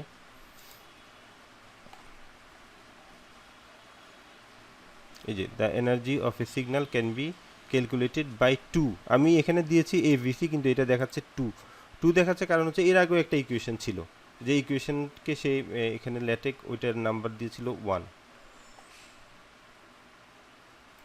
এই যে এর আগে একটা ইকুয়েশন ছিল ইকুয়েশন এনভায়রনমেন্টে, সেটা 1 দিয়েছে, তো অটোমেটিক্যালি এটার নাম্বার কত হবে সেটা নিয়ে আমাদেরকে টেনশন করতে হবে না, নাম্বারটা অটোমেটিক লেটেক সেটা ধরে নিবে। এবং এখানে যে সাইট করেছি আমরা, এখানে শুধু একটা লেভেল দিয়েছি, সেই নামটাই লিখেছি। এখন এর মধ্যে যদি আমি আরেকটা ইকুয়েশন উপরে লিখি, তাহলে অটোমেটিক কিন্তু নাম্বারটা এখানে চেঞ্জ হয়ে যাবে, এবং এখানে সাইট যখন করবে তখন নাম্বারটা অন্য আরেকটা নাম্বার দিবে। তো এটা হচ্ছে লেটেকের সুবিধা। আমরা যদি একটা বই লিখি যেখানে শত শত ইকুয়েশন আছে, হ্যাঁ, তো আমি হয়তো একটা বই লিখলাম, লিখার পরে আমার হয়তো মনে হলো যে হ্যাঁ আমি আরেকটা ইকুয়েশন মাঝখানে লিখবো। তো ওইটা লিখতে গেলে ওয়ার্ডে কিন্তু পরবর্তী যতগুলো ইকুয়েশন আছে, ইকুয়েশন নাম্বার যা দিয়েছি হয়তো এগুলো আবার আলাদা করে চেঞ্জ করে নিতে হয়, আর এখানে সেটা চেঞ্জ করার দরকার হয় না। এখানে ইকুয়েশন নাম্বারগুলো অটোমেটিক হয়ে যাবে, আমাদেরকে ওইটা নিয়ে টেনশন করতে হবে না, আমরা শুধুমাত্র যেখানে প্রয়োজন সেখানে ইকুয়েশন লিখে যাব। আচ্ছা, এতটুকু পর্যন্ত কি বোঝা গেছে? স্যার বুঝা গেছে স্যার। জি স্যার, বুঝা গেছে স্যার। আচ্ছা ঠিক আছে, তাহলে আমরা এটা লেটেক এনভায়রনমেন্ট বুঝলাম, ফর্মুলা কিভাবে লিখতে হয়, টেবল কিভাবে ড্র করতে হয় সেটা আমরা বুঝলাম। আর ম্যাথমেটিক্যাল ফর্মুলার জন্য হয়তো অনেক হইতে পারে যে একটা সিম্বল আমরা খুঁজে পাচ্ছি না, আমরা চাচ্ছি যে এরকম একটা সিম্বল দেওয়ার জন্য, সেটা আমরা কোথায় পাবো? জাস্ট গুগলে সার্চ করলেই হবে। হ্যাঁ, গুগলে সার্চ করলে যেমন ইন্টিগ্রেশন সাইনটা আমরা কিভাবে পাবো, ইন্টিগ্রেশন ইন ল্যাটেক, জাস্ট এইটা লিখে গুগলে সার্চ করলেই অনেক হেল্প চলে আসবে। তো আমাদের খুব বেশি কষ্ট হয় না আসলে, বেসিক কিছু বিষয় জানা থাকলে, ডকুমেন্ট স্ট্রাকচার সম্পর্কে জানা থাকলে, আর টেমপ্লেট যদি আমাদের কোনো একটা পাবলিকেশনের টেমপ্লেট যদি আমাদের জানা থাকে, বাকি কাজগুলো কিন্তু খুব কঠিন কিছু না। তো এখানে অবশ্যই ম্যাথমেটিক্যাল ফর্মুলার জন্য আমি কিছু যে গ্রিক লেটার, কিছু কমন গ্রিক লেটারের জন্য একটা টেবল দিয়েছি, বাইনারি অপারেটর, রিলেশনাল অপারেটর, যে ইন্টিগ্রেশন, সাম, প্রোডাক্ট, এই সাইনগুলো কীভাবে দেওয়া হয়, আমরা এই কমান্ডগুলো ইউজ করতে পারি এই সাইনের জন্য। আচ্ছা, এখন হচ্ছে আমরা ল্যাটেকে কিভাবে পিকচার অ্যাড করব, ইনক্লুড গ্রাফিক্স, কোনো একটা পিকচার ইনসার্ট করা। আমরা ওয়ার্ডে যখন পিকচার ইনসার্ট করি ওখানে তো একটা গ্রাফিক্যাল উইন্ডো, ভিজুয়াল উইন্ডো আছে, আমরা ওখান থেকে ইনসার্ট করতে পারি, অথবা কপি পেস্ট করতে পারি যে কোনো জায়গা থেকে। কিন্তু ল্যাটেকে যদি আমরা ফিগার ইনসার্ট করতে হয় তাতেও আমাদেরকে কিছু কমান্ড ইউজ করতে হবে। তো ল্যাটেকে যে কোনো ফরম্যাটের ইমেজ ইউজ করা যায়, যে কোনো এক্সটেনশনের ইমেজ, যেমন এই যে জেপিজি, পিএনজি, বিএমপি, পিডিএফ যদি হয় সেটাও কিন্তু এখানে ইমেজ হিসেবে অ্যাড করা যায়, ইপিএস, পিএস, যে কোনো কিছু। তবে ল্যাটেকে সবচেয়ে প্রেফারেবল সবচেয়ে প্রেফারেবল ইমেজ এক্সটেনশন হচ্ছে ইপিএস, এনক্যাপসুলেটেড পোস্টস্ক্রিপ্ট ইমেজ, ইপিএস। এই টাইপের যদি হয় তাহলে খুবই ভালো হয়, কারণ ল্যাটেকে এগুলাকে খুব সুন্দরভাবে রিপ্রেজেন্ট করতে পারে। এখানে এটার vector graphic, any vector graphic অ্যাপ্লিকেশানে এই ফরম্যাটটা সাপোর্ট করে। তারপরে এটাকে চাইলে পিকচারকে ট্রান্সপারেন্ট করা যায় এখানে। এরপরে হচ্ছে যে এনলার্জ ইনডেফিনিটলি উইদাউট লুজিং কোয়ালিটি, মানে এই ধরনের পিকচারকে অনেক বেশি জুম করলেও কিন্তু পিকচারগুলো ফেটে যাবে না। আমরা যখন ওয়ার্ডে ছবি ব্যবহার করি, স্পেশালি পেপারে ছবি ব্যবহার করলে সেই ছবিগুলো দেখা যায় কি লেখাগুলো ক্লিয়ার বোঝাও যায় না, একটু জুম করলেই কিন্তু ফেটে যায়। কিন্তু এই ফরম্যাটে যদি ল্যাটেকে ফিগার ইউজ করা হয়, এটাকে অনেক জুম করলেও কিন্তু এটা কোয়ালিটি একই রকম থেকে যাবে। তো ফিগার যদি আমরা ইনসার্ট করতে চাই আমাদেরকে অবশ্যই ইউজার প্যাকেজ ইউজ করতে হবে, যে গ্রাফিক্স ইউজার প্যাকেজ, এটা ইউজ করতে হবে। এটা ইউজ করলে আমরা ফিগার ইনসার্ট করতে পারবো, ফিগারের সাথে রিলেটেড যে কমান্ডগুলো আছে সেগুলা ল্যাটেকে এক্সিকিউট করবে। আর যদি আমরা ফিগারগুলা কোনো একটা নির্দিষ্ট ফোল্ডারে রাখতে চাই, ল্যাটেকে আমরা অনেকগুলা ফাইল রাখি, আমি এখানে দেখাই এটা। এই যে এখানে যা যেই কোনো কিছু আমরা এখানেই রাখবো, মানে কোনো একটা কিছু ইনসার্ট করতে হলে এখানে রাখবো। এখন আমার একটা পেপারে হয়তো 20-25টা ফিগার আছে, তো 20-25টা ফিগার যদি এভাবে সিরিয়ালি দেখাই এটা খুব বিশ্রী দেখাবে। সেই ক্ষেত্রে আমরা কিন্তু এখানে একটা ফোল্ডার তৈরি করে নিতে পারি। এই যে এভাবে যদি একটা ফোল্ডার, নিউ ফোল্ডার দিয়ে আমি এখানে সাপোজ ইমেজ নামে একটা ফোল্ডার, যে কোনো নাম দেওয়া যায়, একটা ফোল্ডার করলাম। তো এরপর আমি এই ছবিগুলো কিন্তু এই ফোল্ডারে রাখতে পারি, এই ফোল্ডার থেকে আমি ইউজ করতে পারবো। তবে সেটা ইউজ করতে গেলে অবশ্যই আমাকে এখানে এটা বলে দিতে হবে শুরুতে, প্রিএম্বল সেকশনে এটা বলে দিতে হবে গ্রাফিক্স পাথ, মানে আমি যে ছবিগুলো কোথায় রেখেছি সে ফোল্ডারটা কিন্তু এখানে বলে দিতে হবে। আর ছবি ইনসার্ট করার জন্য আমরা আমাদের ডকুমেন্টের ভিতরে এইভাবে লিখবো, এই যে ইনক্লুড গ্রাফিক্স, এই কমান্ডটা লিখতে হবে, ইনক্লুড গ্রাফিক্স। আর এখানে হচ্ছে ছবির নামটা বলে দিব আমরা, ইমেজের নাম, মানে এই ফোল্ডারে যে ইমেজগুলো আমরা লিখেছি সেই ইমেজের নাম বলে দিলে ওই ইমেজটা এখানে অটোমেটিক্যালি অ্যাড হয়ে যাবে। আর ইমেজের নামের ক্ষেত্রে এখানে এক্সটেনশন আমরা দিতে পারি, universe dot PNG, universe dot EPS, universe dot JPEG এভাবে আমরা এক্সটেনশন দিতে পারি। এক্সটেনশন না দিলেও সমস্যা নাই। এই নামে যে ফিগার আছে সেটা যদি এরকম হয় যে এই নামে একাধিক ফিগার থাকে, ইউনিভার্স ডট পিএনজি আছে, ইউনিভার্স ডট জেপিইজি আছে, তাহলে লেটে কিন্তু অটোমেটিক্যালি যেটার কোয়ালিটি ভালো সেটা নিবে যদি আমি কোনো এক্সটেনশন না দিই। আর যদি এক্সটেনশন দিয়ে দিই তাহলে ওই এক্সটেনশনের ফিগারটাই নিবে। এরপরে এখানে যে ইনক্লুড গ্রাফিক্স, এখানে ছবির স্কেলিং করা যায় বিভিন্নভাবে। এভাবে স্কেলিং করা যায়, ছবির উইথ হাইট কত সেটা বিভিন্ন স্কেলে এখানে বলে দেওয়া যায়, সেন্টিমিটারে, মিলিমিটারে, অথবা আলাদা কিছু স্কেলিং আছে লেটেকে, সেই অনুযায়ী এখানে একটা কনস্ট্যান্ট নাম্বার দিলেও হয়ে যায়। এরপরে হচ্ছে এভাবেও আমরা ব্যবহার করতে পারি। আমি যদি চাই যে আমার ছবিটা সেন্টার জাস্টিফাইড হোক, তাহলে আগে লিখতে হবে আমি সেন্টার লাইন, এভাবে লিখে তারপর ব্র্যাকেটে আমি ওই ইনক্লুড গ্রাফিক্সের কমান্ডটা লিখে দিব। আবার আমরা এখানে চাইলে ছবিকে ট্রিম করতে পারি। যদি এরকম হয় যে ছবির হয়তো আশেপাশে কিছু বর্ডার আছে সেগুলো আমরা বাদ দিতে চাচ্ছি, তো ওই ক্ষেত্রে আমরা এখানে ট্রিম করে ওইটাকে ক্লিপ করে নিতে পারি, তাহলে ল্যাটেকের যে ছবিগুলো আছে ওখান থেকে হয়তো বর্ডার যেটা আছে সেটা বাদ দিয়ে দিবে। তো ছবির ক্ষেত্রে আমি একটু বলি যে ছবিগুলো আমরা আসলে কোথায় ড্র করলে ভালো হবে। আমি একটু রিকমেন্ড করব যে আমরা অনেক সময় ব্লক ডায়াগ্রাম ড্র করি, অ্যালগোরিদম ড্র করি। তো ব্লক ডায়াগ্রাম আমরা অন্য কোনো সফটওয়্যারও ড্র করতে পারি, ড্র করে সেটা আবার লেটেকে নিয়ে আসতে পারি। লেটেকেও ব্লক ডায়াগ্রাম ড্র করা যায়, তবে লেটেকে ড্র করার থেকে অন্য সফটওয়্যারে ড্র করলে একটু হয়তো সুন্দরভাবে করা যায়। লেটেকে করতে গেলে আমাদেরকে আরও অনেকগুলো ইউজার প্যাকেজ এগুলো জানতে হয়। তো সেই ক্ষেত্রে আমি পার্সোনালি যেটা করি, আমি ছবিগুলো হচ্ছে মাইক্রোসফট ভিজিওতে ড্র করি। আমি সফটওয়্যারটা ওপেন করছি।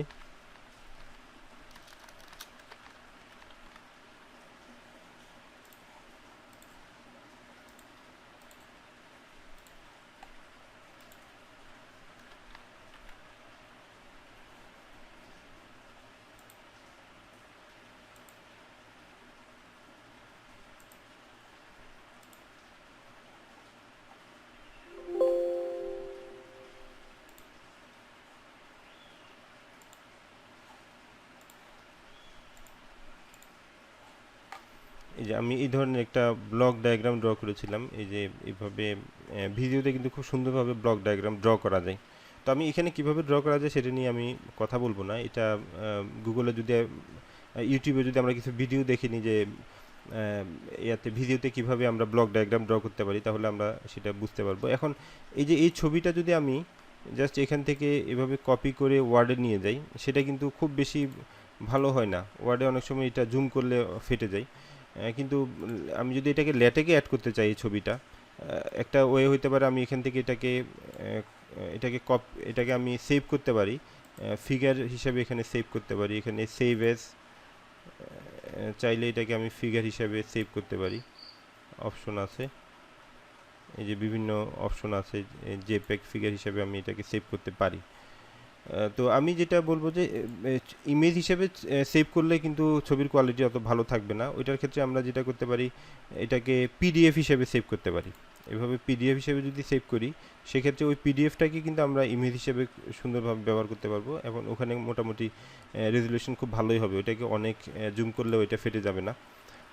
আবার আরেকটা অপশন আছে অবশ্যই এখানে,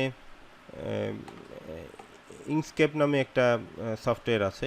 আমি যদি এই ছবিটাকে পিডিএফ হিসেবে সেভ করি, এখানে ভিডিও থেকে যদি এটাকে আমি পিডিএফ হিসেবে সেভ করি, সাপোজ এটা আমি পিডিএফ হিসেবে সেভ করি, এখানে ডেস্কটপে রাখলাম ব্লক ডায়াগ্রাম হিসেবে, এভাবে যদি সেভ করি, এই যে এটা পিডিএফ হিসেবে এটা সেভ হয়ে গেছে ছবিটা। তো এটা বেশ ভালো কোয়ালিটি আছে, এখন অনেক জুম করলেও কিন্তু এটা এই যে একেবারে ক্লিয়ার দেখা যাচ্ছে।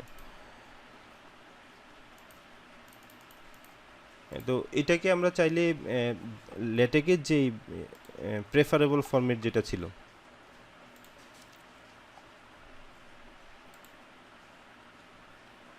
এই যে ইপিএস ফরম্যাট যেটা আছে, এনক্যাপসুলেটেড পোস্ট স্ক্রিপ্ট ফরম্যাট, এটাতে আমরা নিয়ে যেতে পারি। এটাতে নেওয়ার জন্য এখানে এই সফটওয়্যারটাও কিন্তু ওপেন সোর্স, ইঙ্কস্কেপ এটা। তো এখানে আমরা ওই পিডিএফটাকে যদি ওপেন করি, আমি যেটা ডেস্কটপে সেভ করেছিলাম এই যে ব্লক ডায়াগ্রাম হিসেবে, এখানে আমি ওইটাকে ওপেন করতে পারি। এই যে এটা ওপেন হলো। এইটাকে চাইলে এখন আমরা ইপিএস এক্সটেনশন এটাকে সেভ করতে পারি, যে সেভ এস দিয়ে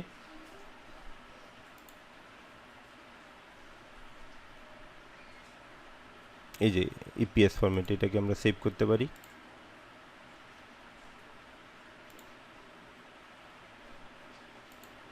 তো এটা আমি ডেস্কটপে সেভ করেছিলাম, তো ডেস্কটপে অলরেডি ওই ফরম্যাটে আছে। যে এটা হচ্ছে পিডিএফ ফাইলটা, আর এটা হচ্ছে ইপিএস এক্সটেনশনের একটা ইমেজ, একটা গ্রাফিক্স। এটাকে এখন আমরা চাইলে ল্যাটেকে এটাকে ইনক্লুড করতে পারি।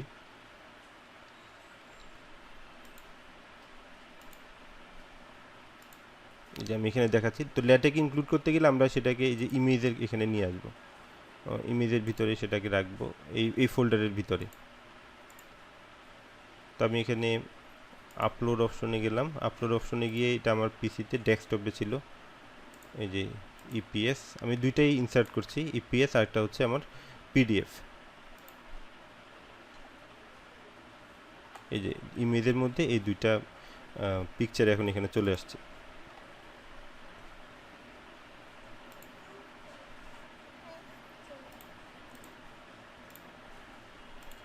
তো অবশ্যই আমাদেরকে এগুলা ইউজ করতে হবে, ইউজার প্যাকেজ, তারপর হচ্ছে গ্রাফিক্স পাথ, এটা অবশ্যই বলে দিতে হবে।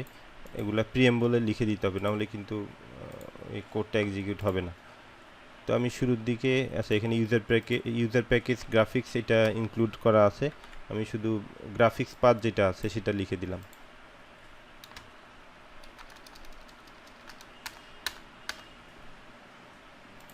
তো ইমেজ IMAGE আমি এখানে ইমেজেস লিখেছি, তাহলে জাস্ট IMAGE এখানে যেটা লিখেছি সেই নামে এখানে দিতে হবে।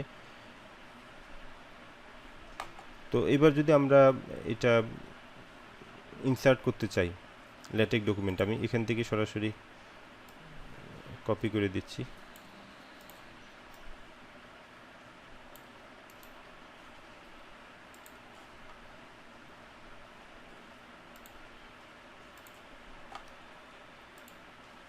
তো আমি ধরা যাক যে এই অংশে আমি এটা লিখব ইনক্লুড গ্রাফিক্স, এখানে আমি এটার নাম লিখে দিব। তো আমাদের ইমেজের মধ্যে যেটা আছে এখানে ব্লক ডায়াগ্রাম নামে আছে এটা। তো এটা সাজেস্ট করতেছে অলরেডি যে block diagram dot EPS dot block diagram dot PDF এভাবে আছে। তো আমি পিডিএফটা প্রথমে ইনসার্ট করছি। এই যে এটা এখানে দেখাচ্ছে। তো এখানে ইমেজের সাইজ, এখানে সাইজ যেভাবে দিয়েছে সেভাবে দেখাচ্ছে, সাইজ ছোট দেখাচ্ছে। আমি এটাকে আরও বড় করে দেখতে পারি। আমি যদি এখানে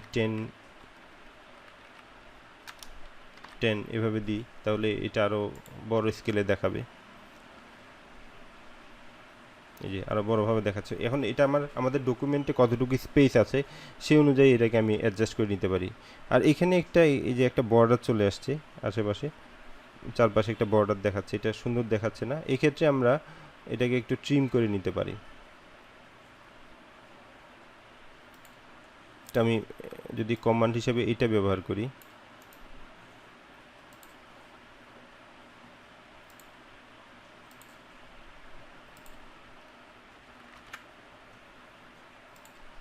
এই যে এটা হুবহু একই রকম আছে ব্লক ডায়াগ্রাম ডট ইপিএস, তাহলে এখানে পিডিএফ, এটা ইপিএস, ওইটাও আমি নিতে পারি।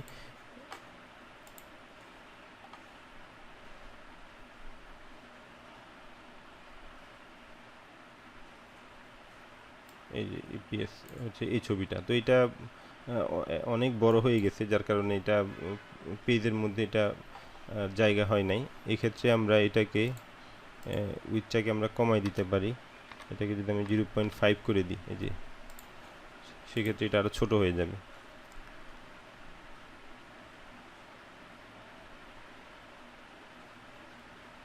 এই যে আচ্ছা ইমেজটা পাশাপাশি বসাচ্ছে, এটা একটা সমস্যা। আমি নিউ লাইন দিচ্ছি এখানে, নিউ লাইন দিলে তখন এটা পরের লাইনে দেখাবে।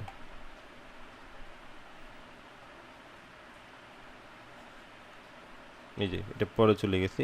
তো এই ক্ষেত্রে ঠিকই আছে, এটার ফিগারের সাইজ ঠিক ছিল।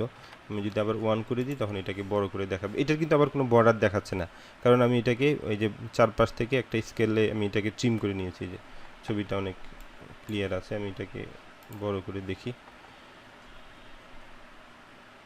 এই যে খুব ক্লিয়ার একটা ছবি এখানে দেখাচ্ছে। এটাকে যদি আমরা অনেক জুমও করি সেই ক্ষেত্রে এই যে লেখাগুলো একেবারে ক্লিয়ার থাকবে।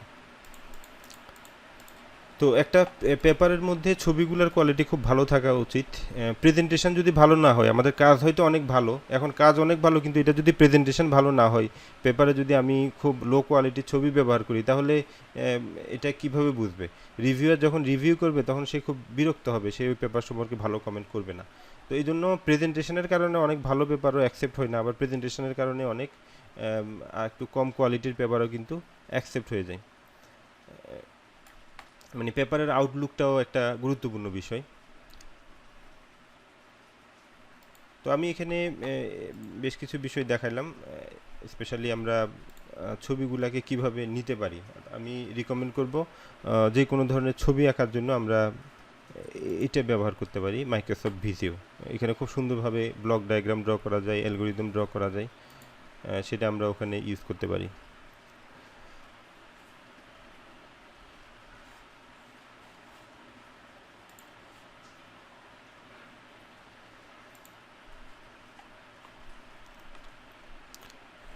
আচ্ছা, এখন আমি মোটামুটি আমি বেসিক বিষয়গুলো নিয়ে আলোচনা করলাম, মানে ল্যাটেকে এই বেসিক বিষয়গুলো আমাদেরকে জানতে হবে যদি আমরা পেপারটাকে ফরম্যাটিং করতে চাই। এখন আমরা পেপারটা ফরম্যাটিংয়ে চলে আসি, মানে আইটিপলি ফরম্যাটটা আমরা ফরম্যাটে কীভাবে পেপার লিখব। তো আইটিপলি ফরম্যাটে লেখার জন্য আমরা প্রথমে যেই কনফারেন্সের জন্য আমরা পেপার রেডি করব, যদিও আইটিপলি কনফারেন্স সবগুলো সেম, তো আমরা এখন ধরা যাক যে আইসেটের জন্য আমরা পেপার রেডি করব। আমরা ওইটার ওয়েবসাইটে যাব, ওয়েবসাইটে গেলে ওখানে অথর ইনফরমেশন যেগুলো থাকে সেখানে কিন্তু পেপারের যে টেমপ্লেট সেটা কিন্তু দেওয়া থাকে। যে কোনো কনফারেন্স, সেটা আইটিপলি কনফারেন্স হোক অথবা অন্য কনফারেন্স হবে হোক, সেখানে দেওয়া থাকে যে অথর এরিয়া, এখানে যে পেপার সাবমিশন।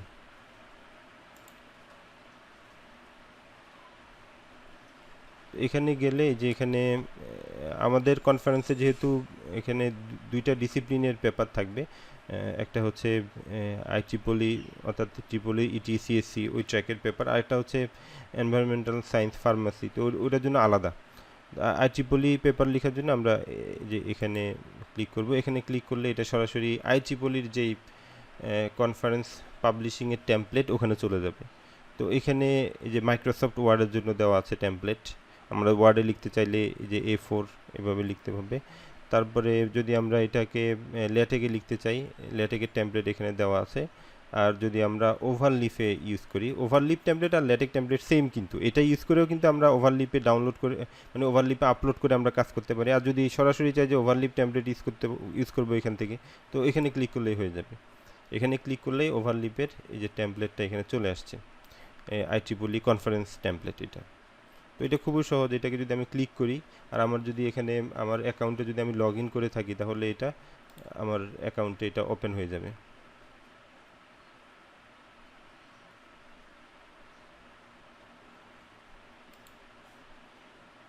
এই যে এটা দেখাচ্ছে এখানে আইটিপলির যে টেমপ্লেটটা এটা দেখাচ্ছে, আর এটার যে পিডিএফ, এই যে এখানে অলমোস্ট অনেক কিছু দেওয়া আছে এখানে সব কিছু। আমাদের কাজ হচ্ছে আমরা যে পেপারটা লিখব সেই পেপারের কন্টেন্টগুলো আমরা এখানে দিয়ে দিব, শুধু আর কিছু না। তো এখানে কি কি দেখাচ্ছে আমি দেখাই। প্রথমে হচ্ছে কনফারেন্সের টাইটেল, এখানে পেপারের টাইটেল এখানে লিখতে হবে। তারপরে এখানে অথর্স নেম, আমাদের যদি 6 জন অথর থাকে তাহলে 6 জন অথর আমরা এখানে দিতে পারবো। 6 জনের বেশি অথর দেওয়ার টেমপ্লেট আমিও হোসে পাই নাই, 6 জনই দেয়, এর থেকে বেশি দেওয়া উচিতও না একটা কনফারেন্স পেপারে। তো এখানে এই নেম দেওয়ার জন্য এরকম 6টা নেম আমরা দিতে পারবো। আর যদি আমাদের এরকম হয় যে নাম কম থাকে, সেক্ষেত্রে আমরা এগুলো রিমুভও করে দিতে পারবো। তারপরে যে অ্যাবস্ট্রাক্ট লিখতে হয়, ইন্ডেক্স টার্মস অথবা কিওয়ার্ড লিখতে হয়, ইন্ট্রোডাকশান। এরপর আমরা যদি এখানে মেথোডোলজি অথবা আমাদের পেপারের যে কন্টেন্টগুলো আছে সেই অনুযায়ী আমরা এখানে লিখতে পারি। আর লাস্টে এখানে যে রেফারেন্স এভাবে দেওয়া আছে। তো এখানে অনেক বিষয় আছে যেগুলো আমাদের হয়তো দরকার হবে না, যেমন অ্যাকনোলেজমেন্ট, এটা হয়তো আমরা ইউজ করি না। এটা যদি কোনো একটা কেউ যদি স্পন্সর করে থাকে সেক্ষেত্রে হয়তো কিছু অ্যাকনোলেজমেন্ট থাকে, আর নর্মালি আমরা অ্যাকনোলেজমেন্ট করি না, সেটা কেটে দিই। তো এখন এইটার মধ্যে আমরা কিভাবে কাজ করব। তো প্রথমে আমরা যেটা করতে পারি যে আমরা পেপার যেটা লিখব সেই পেপারগুলো আমরা আগে ওয়ার্ডে একবার লিখে ফেলতে পারি। মানে ওয়ার্ডে কোনো একটা টেমপ্লেট মেনটেন করে না, ওয়ার্ডে জাস্ট আমরা নর্মাল ডকুমেন্ট যেভাবে করি, পেপার হিসাবে না, নর্মাল ডকুমেন্ট যেভাবে লিখে সেভাবে আমরা লিখব। এই যে এইভাবে করতে পারি, যেমন পেপারের নাম, তারপর অ্যাবস্ট্রাক্ট, ইন্ট্রোডাকশন, কোনো ফরম্যাটিং না করে জাস্ট আমি সবগুলো জিনিস এভাবে লিখে রাখতে পারি। আগে একবার প্রথমে একবার লিখে ফেললাম সবগুলা যে পেপারে কী কী থাকবে। তারপরে হচ্ছে আমরা এখান থেকে কপি করতে পারি ওখানে, যে আমি ধরা যাক যে আমি এই টাইটেলটা পেপারে দিব, তো আমি এখান থেকে কপি করে এই যে এখানে পেপার টাইটেল, যে কনফারেন্স পেপার টাইটেল এই অপশনটা আছে। তো পেপার কনফারেন্সের শুধু টাইটেলই থাকে, এখানে সাবটাইটেলটা আসলে দরকার নাই, এটা ইউজ করা হয় না। এক্ষেত্রে আমরা সাবটাইটেলের যেই কোডগুলো আছে এগুলো এবার বাদ দিয়ে দিব, এটা আমাদের দরকার নেই। জাস্ট এখানে আমি যে টাইটেলটা এনেছি সেটা আমি কপি করে দিব।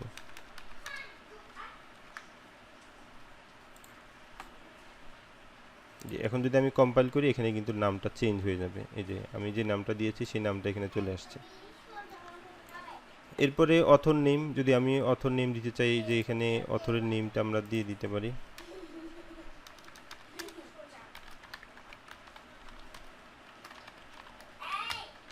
যে আমি যদি এভাবে আমার নাম দিয়ে দিই, এই নামটা এখানে হয়ে যাবে।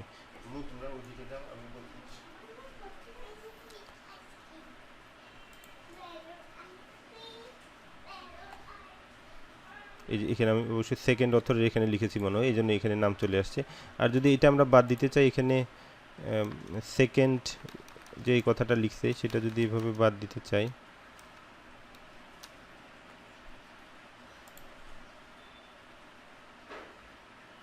এই যে এখানে ফার্স্ট সেকেন্ড এগুলা পেপারে সাধারণত থাকে না, তো এভাবে দেখাবে। আর অ্যাফিলিয়েশন, ডিপার্টমেন্টের নাম, ইমেল, এগুলো আমরা এভাবে দিতে পারি। আবার অর্কিড আইডি যদি থাকে, অর্কিড নামে একটা সাইট আছে, ওখানে রিসার্চারদের আলাদা আইডি করা যায়। সেই আইডি যদি আমাদের থাকে, আমরা সেই আইডিটাও এখানে পেস্ট করে দিতে পারি। তো যদি এরকম হয় যে আমাদের এখানে তিনজন অথর থাকে, সেক্ষেত্রে আমরা এই যে এইগুলো আমরা বাদ দিয়ে দিব। এই যে একটা একটা করে আমরা বাদ দিয়ে দিতে পারি। এটা যদি বাদ দিয়ে দিই, তখন আমাদের অথর এরকম তিনজন হয়ে যাবে, অথবা চারজন থাকলে আমরা সেভাবে বাকিটা বাদ দিয়ে নিব, এরকম এভাবে। এরপর আরেকটা বিষয় হচ্ছে, পেপার যখন প্রথমে সাবমিট করতে হয় তখন কিন্তু অথরদের নাম দেওয়া যায় না। তখন ওখানে যেহেতু রিভিউ হবে, এটা অথরদের নাম দিলে তো এটার ব্লাইন্ড রিভিউ হবে না। তো রিভিউ করার জন্য এখানে অথরদের নামগুলা এগুলা হাইড রাখতে বলে। তো সেই ক্ষেত্রে আমরা যেটা করতে পারি, এখানে আমরা নাম লিখব না, অথবা যেভাবে আছে ওভাবে থাকবে। আপাতত আমরা নাম লিখব না, এই যে এখানে যেরকম ছিল একটু আগে ওইরকম থাকবে।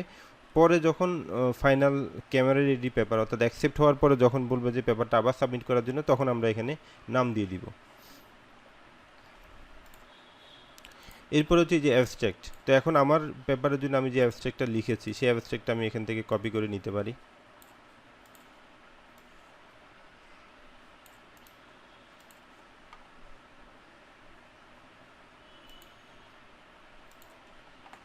এই যে অ্যাবস্ট্রাক্ট যেটা আছে এই অংশের মধ্যে আমি ওইটা পেস্ট করে দিব। তো এখানে কিভাবে দেখাচ্ছে সেটা আমাদের বিষয় না, কারণ ফাইনালি কিন্তু আমরা এটা এখানে খুব সুন্দরভাবেই দেখতে পাবো, এবং এটাই হবে আমাদের প্রিন্টেবল ডকুমেন্ট। যে এখানে খুব সুন্দরভাবে অ্যাবস্ট্রাক্টটা চলে আসছে। তারপরে আমরা যদি এখানে কিওয়ার্ড লিখতে চাই,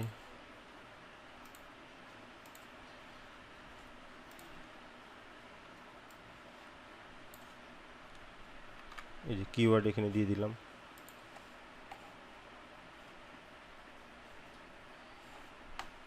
তো কিওয়ার্ডগুলা এখানে দেখাচ্ছে। এরপরে ইন্ট্রোডাকশন,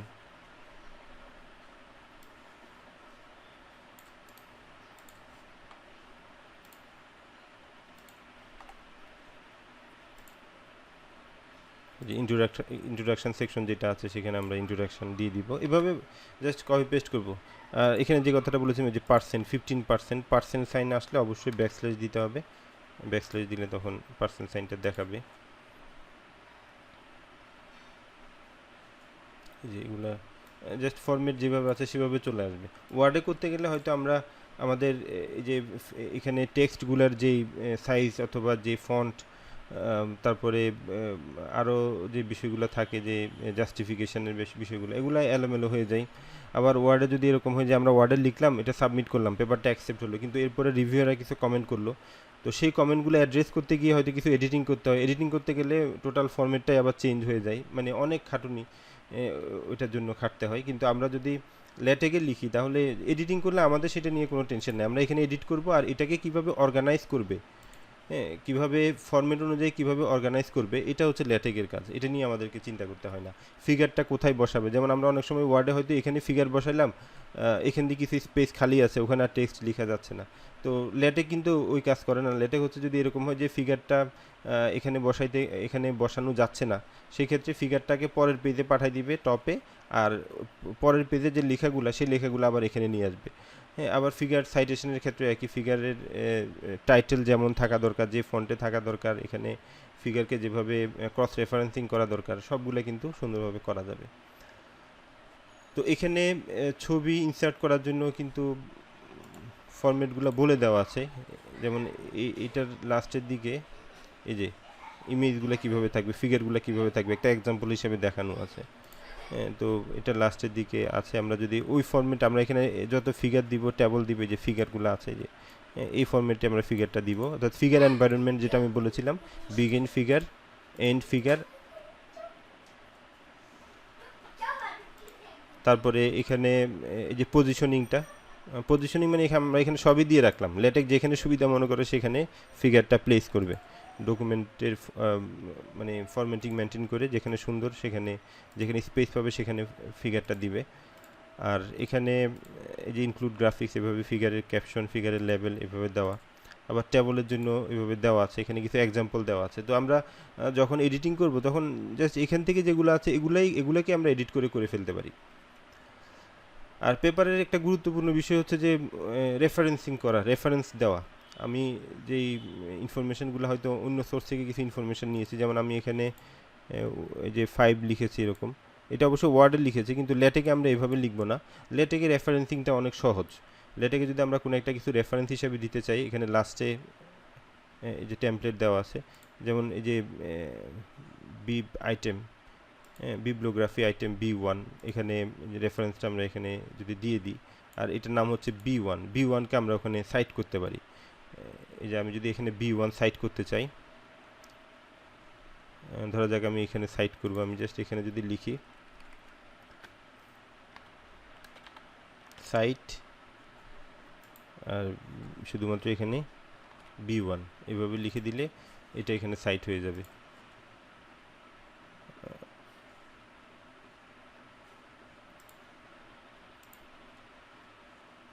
এই যে এখানে এটা সাইট হয়ে গেছে 1 নাম্বার রেফারেন্স হিসাবে। তো আরেকটা বিষয় হচ্ছে, কোনো একটা পেপার, আমি হয়তো কোনো একটা পেপার থেকে কিছু ইনফরমেশান প্যারাফ্রেজিং করে এখানে দিলাম, সেই ক্ষেত্রে ওই পেপারটাকে আমি কিভাবে এই ফরম্যাটটা আমি কোন ফরম্যাটে আমাকে এখানে সাইট করতে হবে, সাইটেশনের কিছু নিয়ম আছে, কিন্তু আন্দাজে লিখে দিলে হবে না যে আমি একটা নাম লিখে দিলাম শুধু, এইভাবে হয় না, এটার একটা ফরম্যাট থাকে। তো সাইটেশন করার জন্য বেস্ট হচ্ছে যে আমাদের যেই সোর্স থেকে আমরা ওইটা যেই সকল সাইট থেকে আমরা ওই পেপারটা নিব, ওই পেপারেই কিন্তু সাইটেশন স্টাইলগুলো দেওয়া থাকে। যেমন IEEE থেকে যদি আমরা কোনো একটা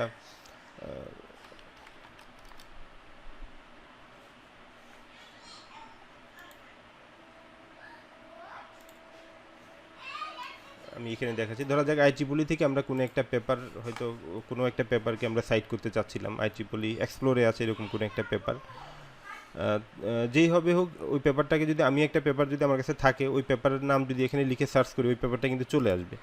যেমন এখানে এই পেপারটা যদি আমি সাইট করতে চাই, এখানে সাইট দিস নামে একটা অপশন আছে, এখানে সাইট দিস দিলে এখানে এই যে প্লেন টেক্সট হিসাবে যে এখানে একটা সাইটেশন চলে আসছে, এটা এই পেপারের সাইটেশন। তো জাস্ট এটা আমি কপি করব, এটা যদি আমি কপি করি, কপি করার পরে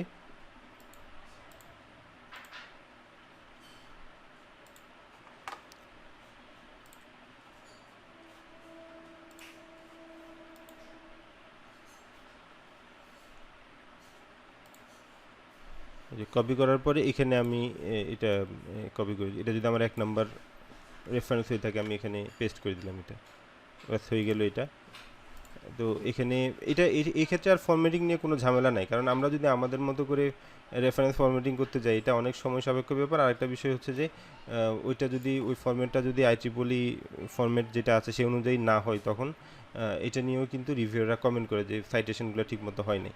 তো এখন কিন্তু সাইটেশনটা খুব চমৎকারভাবে হবে, কারণ আমরা সরাসরি IEEE যে সাইটেশন ফরম্যাট সেটা আমরা ব্যবহার করেছি। আবার কোনো পেপার যদি IEEE এক্সপ্লোরে না থাকে, হয়তো অন্য কোথাও আমরা গুগল স্কলার থেকে কোনো একটা পেপার হয়তো ওখান থেকে আমরা পেয়েছি, তো সেই পেপারটা আমরা কিভাবে সাইটেশন করব, তো ওইটাও করা যায়। গুগল স্কলারেও কিন্তু সাইটেশন ফরম্যাট আছে। ধরা যাক গুগল স্কলার থেকে আমি কোনো একটা পেপার সার্চ করলাম, তো এই পেপারটাকে আমি এখানে রেফারেন্স লিস্টে দিব, এটাকে সাইট করব। তো এখানেও কিন্তু এই যে সাইট একটা অপশন আছে, সবগুলো পেপারে কিন্তু এরকম থাকবে। তো সাইট অপশনে গেলে এখানে এই যে বিভিন্ন সাইটেশন ফরম্যাট আছে।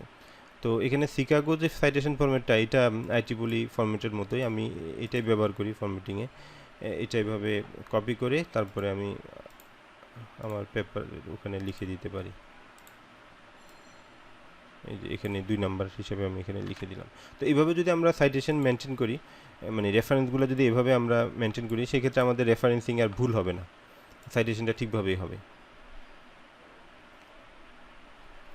তো এটা একটা ওয়ে, এখানে যেভাবে আছে সেভাবে আমরা রেফারেন্সটা ডিরেক্টলি এভাবে দিতে পারি, কিন্তু রেফারেন্সিংয়ের জন্য আরেকটা ওয়ে আছে। আরেকটা ওয়ে হচ্ছে আমরা তখন এগুলা আমাদের আর দরকার হবে না, এগুলাকে আমরা পুরোটা কেটে দিব একেবারে এই পর্যন্ত, এগুলো আমাদের প্রয়োজন নাই।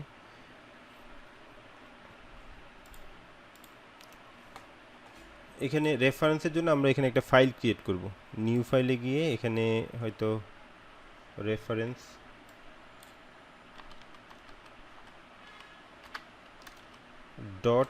.bib এক্সটেনশনে বিবলিওগ্রাফি BIB এক্সটেনশনে আমরা এই ধরনের একটা ফাইল এখানে ক্রিয়েট করব।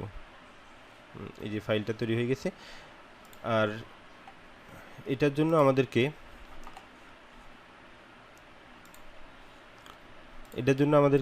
ওই ফাইলটা যদি আমরা ব্যবহার করতে চাই, সেক্ষেত্রে আমাদেরকে এই 2টা লাইন লিখতে হবে।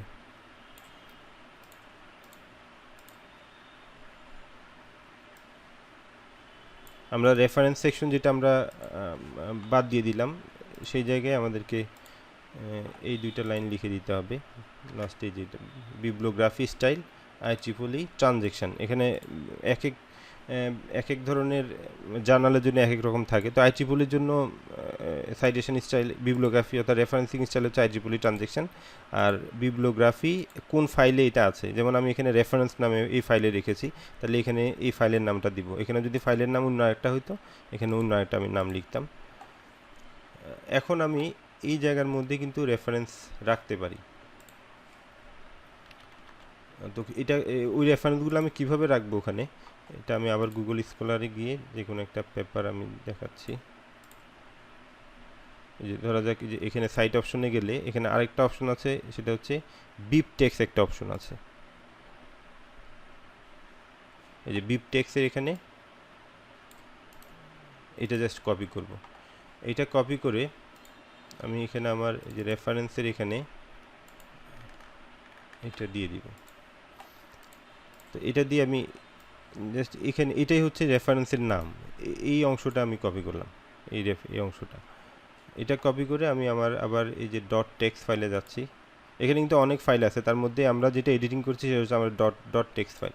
তো .text ফাইল এটা যদি আমি সাইট করতে চাই আগের মতো, এই নামটা আমি ওখানে যে নামটা আমি কপি করলাম সেই নামটা এখানে দিয়ে দিতে হবে। যে সাইট দিয়ে আমি এখানে আগে B1 লিখেছিলাম, এখন তো B1 নামে কিছু নাই, আমি যে ওখান থেকে যেটা কপি করলাম সেটা দিলাম। এবার যদি এটা আমি কম্পাইল করি,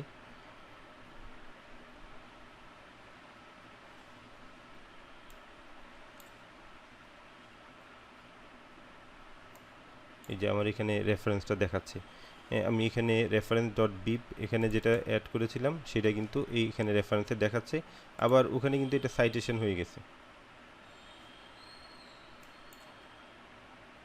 এই যে 1 নাম্বার এটা এখানে সাইটেশন হয়ে গেছে। এখানে অবশ্যই রেফারেন্সটা দুইবার দেখাচ্ছিল, তো এখানে রেফারেন্স নামটা কেটে দিতে হবে। রেফারেন্সের যে সেকশনটা আছে এই সেকশনটা আমাদের দরকার নেই, কারণ এই দুইটা লাইন লিখলেই যথেষ্ট, এখানে আর রেফারেন্স লেখার প্রয়োজন নেই। এখন আমি যদি আরেকটা রেফারেন্স এখানে অ্যাড করতে চাই তাহলে এরপরে এটাকে অ্যাড করে দিব।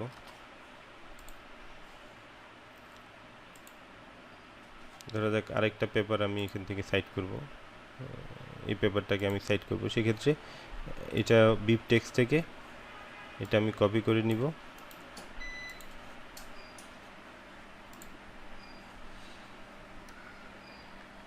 তারপরে এটা এখানে দিয়ে দিব। এখানে দিয়ে জাস্ট এটা যদি আমি এটাই আমি এখন সাইটেশনের জন্য ব্যবহার করতে পারি।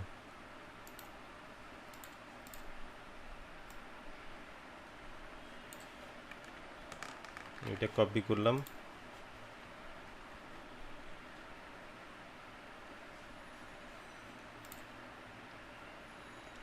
এখন যদি আমি আবার এখানে সাইট করতে চাই কোথাও, এটাকে হয়তো এই যে ইনফরমেশনগুলো আমি এখান থেকে নিয়েছি, যে সাইট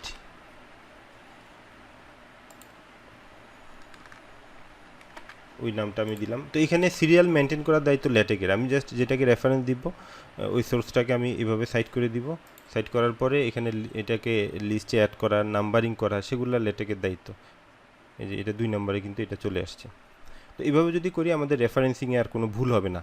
এটা যে শুধু আমরা এটার জন্য করব তা না, মানে শুধুমাত্র IEEE পেপারের জন্য করব তা না, অন্য যে কোনো জার্নালের জন্য তাদের ল্যাটেক্স টেমপ্লেট থাকে, সেই টেমপ্লেটে আমরা এইভাবে রেফারেন্স অ্যাড করতে পারবো। এরপরে আমরা যদি আমাদের থিসিস রিপোর্ট লিখি, আমি অনুরোধ করব সবাইকে যে ল্যাটেকে থিসিস রিপোর্ট লেখার জন্য। ল্যাটেকে অনেক টেমপ্লেট আছে, থিসিস রিপোর্ট লেখার অনেক টেমপ্লেট আছে।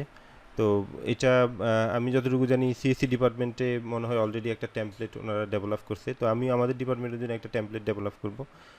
সেই টেমপ্লেটে যদি আমরা থিসিস রিপোর্টটা লিখি, ফরম্যাটিংয়ের ঝামেলা অনেক কমে যাবে। আমরা শুধু কন্টেন্ট কী হবে সেটা নিয়ে চিন্তা করবো, আর ওইটার ফরম্যাটিং কী হবে না হবে, এডিটিং করা, এটা যারা থিসিস রিপোর্ট লিখে তারা জানে যে এটা একটু কারেকশন দিলে এডিটিং করা কত ঝামেলা হয়ে যায়।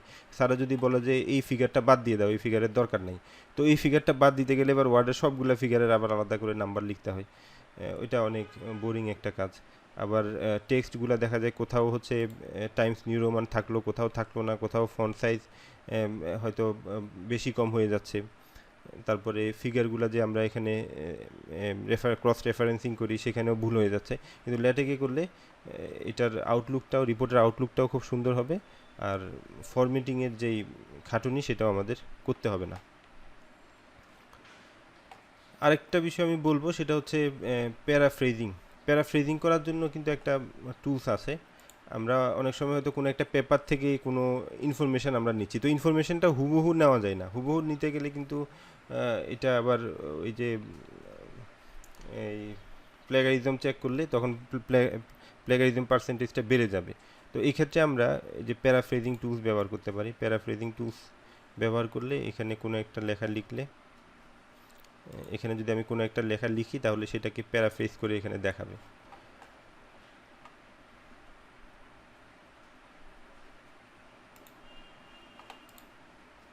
যেমন ধরা যাক এই লেখাটা আমি প্যারাফ্রেজিং করতে চাচ্ছি,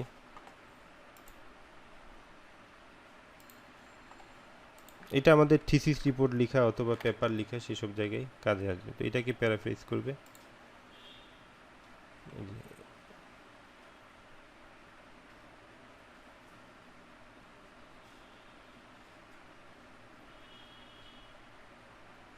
এটাকে একটু ডিফারেন্টলি লিখছে না, এখানে যেমন ছিল এখানে কিন্তু এটাকে অন্যভাবে লিখছে। ইনফরমেশন কিন্তু সেম, লেখার যে কনটেক্সট, যেই লেখার মধ্যে যে ইনফরমেশনগুলো ছিল সেগুলো একই রকম আছে, কিন্তু সেন্টেন্সটাকে অন্যভাবে প্রিপেয়ার করছে। তো এই টুলসটা ইউজ করা যায়, যে এই সাইটে যদি আমরা যাই তাহলে প্যারাফ্রেজিংটা আমরা এখান থেকে করতে পারবো।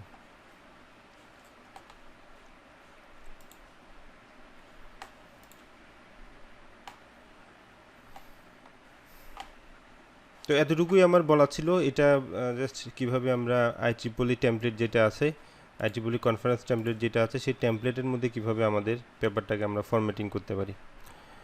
তো আশা করি তোমাদের এটা উপকারে আসবে যদি তোমরা পেপার লিখতে চাও। এখন এটা নিয়ে যদি কোনো প্রশ্ন থাকে অথবা আরও কিছু যদি জানার থাকে তাহলে প্রশ্ন করতে পারো। স্যার লেটেক্সে ফ্রন্ট দুই ধরনের ফ্রন্ট ইউজ করা যায়, অনেক সময় দেখা যায় রোমান টাইপস ফ্রন্ট, আবার অনেক সময় নর্মাল। এটা আসলে টেমপ্লেট তো আমরা তৈরি করব না, টেমপ্লেট যারা তৈরি করবে তারা বিভিন্ন ফন্ট যদি দরকার হয় তারা ওটা করবে। যেমন IEEE যে টেমপ্লেটটা আছে এখানে কোন কোনটার ক্ষেত্রে কি ফন্ট হবে সেটা কিন্তু টেমপ্লেটেই বলে দেওয়া আছে, সুতরাং ফন্ট আমাদেরকে চেঞ্জ করা লাগবে না। বুঝতে পেরেছো? ফন্ট স্টাইল কী হবে, ফন্ট কী হবে সেটা নিয়ে আমাদের চিন্তা করতে হবে না, আমরা শুধুমাত্র আমাদের টেক্সটগুলো এখানে লিখে দিব। এখানে এই জিনিসটা কিভাবে করা হয়েছে, কিছু লেখা এক পাশে আর বাকি লেখাগুলা আরেক পাশে, মাঝখানে খালি জায়গা সেটা? কোনটা এটা ডাবল জি কলাম? স্যার। না স্যার, এখানের মধ্যে যেমন কোনটা? যেমন স্যার এই যেমন ইন্ট্রোডাকশন পার্টটা এক পাশে, তারপর বাকি লেখাগুলা অন্য পাশে। হ্যাঁ এটাই যেমন বলছি, মানে এই যে ডাবল কলাম, এখানে একটা কলাম এখানে আরেকটা কলাম, এটা কিভাবে করা হয়েছে সেটা।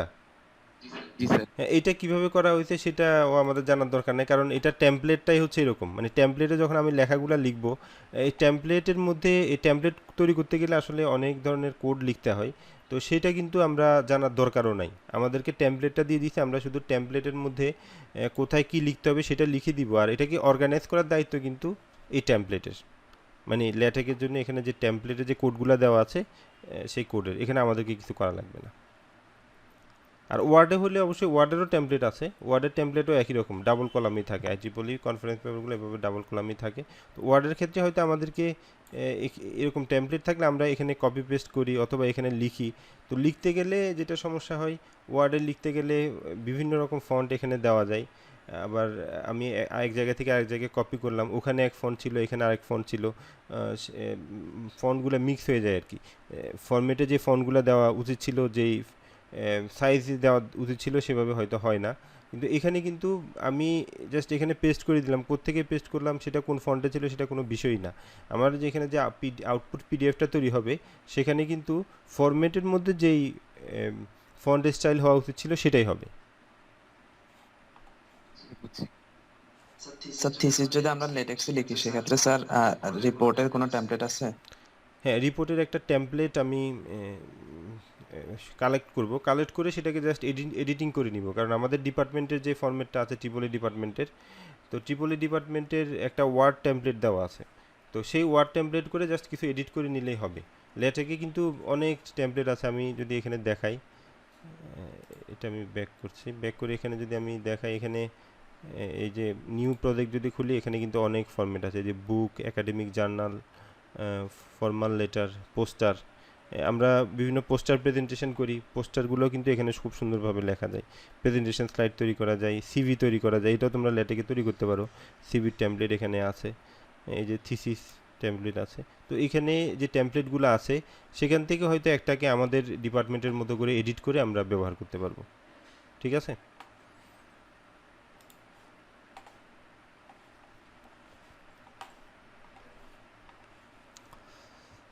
আর কোনো প্রশ্ন আছে?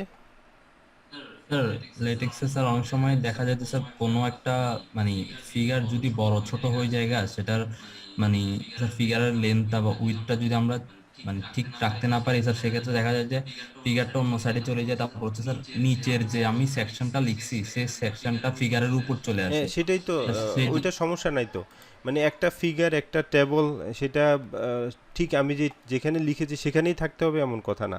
তোমরা যে বইগুলো পড়ো সেখানে দেখবা হয়তো তুমি যে টেক্সটটা পড়ছো সেই টেক্সটে কোনো একটা ফিগারের কথা বলা আছে, ফিগারটা কিন্তু ওই পেজে না, হয়তো ফিগারটা পরের পেজে, এরকম হয় না?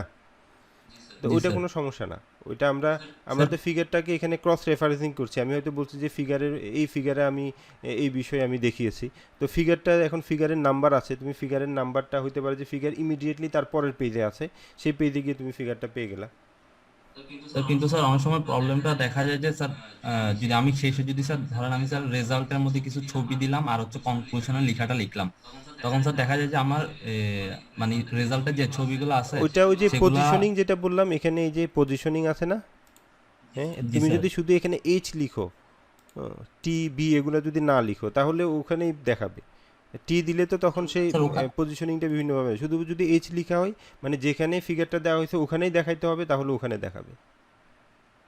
স্যার সেক্ষেত্রে যদি স্যার ওখানে জায়গা কম থাকে, সাপোজ স্যার ওখানে 2 লাইন বা 3 লাইনের মতো জায়গা আছে, কিন্তু একটা ফিগার তো স্যার 2 লাইন বা 3 লাইনের মতো হয় না, তখন তো স্যার ওই যে না ওই ক্ষেত্রে তো কনক্লুশনে হবে না, 2 ওই 3 লাইন ক্ষেত্রে করে আমাদের চলে আসে। হ্যাঁ টেক্সটগুলো যদি এরকম হয় যে ওইটা ঠিকভাবে স্পেস হচ্ছে না, তো সেই ক্ষেত্রে তো কনক্লুশনের পরেই চলে যাবে এটা।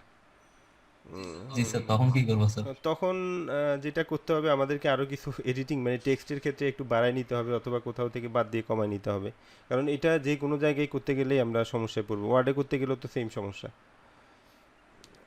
জি স্যার, বুঝতে পারছি স্যার।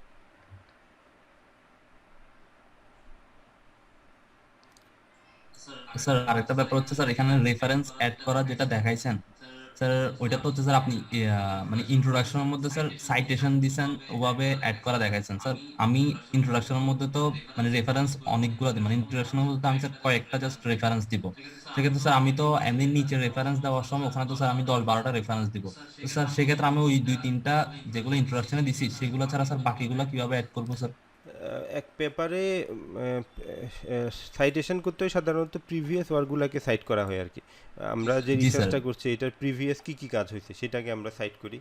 তো এটার ক্ষেত্রে লিটারেচার রিভিউ আমরা লিখতে পারি, যেমন আমি এখানে যে পেপারটা লিখেছি সেখানে কিন্তু আমি প্রিভিয়াস ওয়ার্ক অ্যান্ড কন্ট্রিবিউশন, এটা মানে প্রিভিয়াস এটা নিয়ে কী কী কাজ হয়েছে সেটা দিয়েছি, তারপর হচ্ছে যে আমার কন্ট্রিবিউশনটা কি সেটা লিখেছি। তো প্রিভিয়াস কী কী কাজ হয়েছে সেটা যদি আমি দিতে যাই আমাকে অবশ্যই অনেকগুলো রেফারেন্স ইউজ করতে হবে।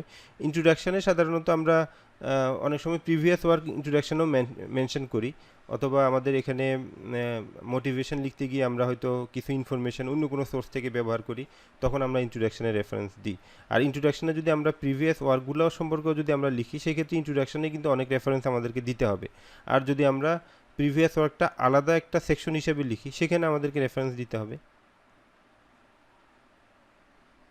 জি স্যার, বাট স্যার কোন একটা রেফারেন্স যদি স্যার আমি উপরে অ্যাড করে নিই, কিন্তু স্যার আমি নিচে অ্যাড করতেছি, মানে না নিচে একদম রেফারেন্স রেফারেন্স সেকশনটাতে অ্যাড একটা করতেছি। লিস্ট অফ রেফারেন্স আর একটা হচ্ছে সাইট করা, অবশ্যই সাইট করতে হবে, শুধু লিস্ট অফ রেফারেন্স দিলে তো হলো না।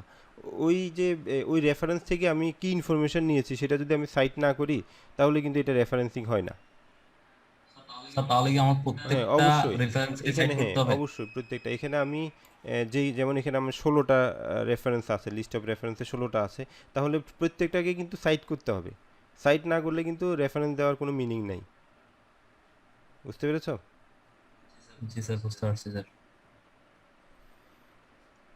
আচ্ছা এখন আমি যে যে উদ্দেশ্যে এটা করলাম যে তোমাদের কাছে কি মনে হচ্ছে তোমরা পেপারটা লিখতে পারবে লেটেকে? ইনশাআল্লাহ স্যার। করতে হবে স্যার। এখন এখানে যেটা হচ্ছে যে আমাদেরকে এতটুকু কিন্তু যথেষ্ট না। আমি টেমপ্লেটটার কিছু প্রাইমারি বিষয় আমি বুঝাইছি। এত মোটামুটি যদি এটা যদি ঠিকভাবে বোঝা যায় তাহলে 70% কাজ কিন্তু কমপ্লিট। আর 30% হচ্ছে আমরা কাজ করতে গেলে অনেক সমস্যায় পড়ব। তো সেই সমস্যাগুলোর জন্য আমাদের তো ইন্টারনেট আছেই, আমরা ওখানে যদি ওই সমস্যাগুলো সার্চ করি তাহলে সলিউশন পাওয়া যাবে, কারণ ল্যাটেক ওপেন সোর্স। এটার জন্য প্রত্যেকটা সমস্যার জন্যই কিন্তু সমাধান কিন্তু ওখানে যে ফোরামগুলো আছে সেগুলাতে আছে, অথবা আমরা এখানে যে হেল্প ফাইলও কিন্তু এখানে আছে।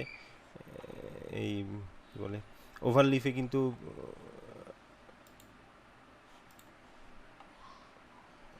কোথায় আছে এটা, ওভারলিপ থেকে কিন্তু আমরা হেল্প নিতে পারি। এই যে হেল্প, এখানে ডকুমেন্টেশনে গেলে এখানে কিন্তু অনেক কিছু আছে, সুতরাং যে সমস্যায় পড়বো আমরা এখান থেকেও কিন্তু আমরা হেল্প নিতে পারি। বুঝা গেছে?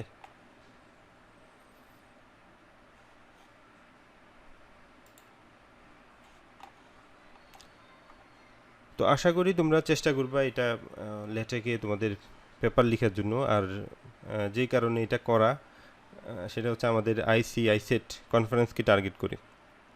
তো সবাই চেষ্টা করবে যে কনফারেন্সে পেপার দেওয়ার জন্য, কন্ট্রিবিউট করার জন্য। পেপার দিলেই যে সেটা অ্যাকসেপ্ট হইতে হবে এমন কোনো কথা নাই।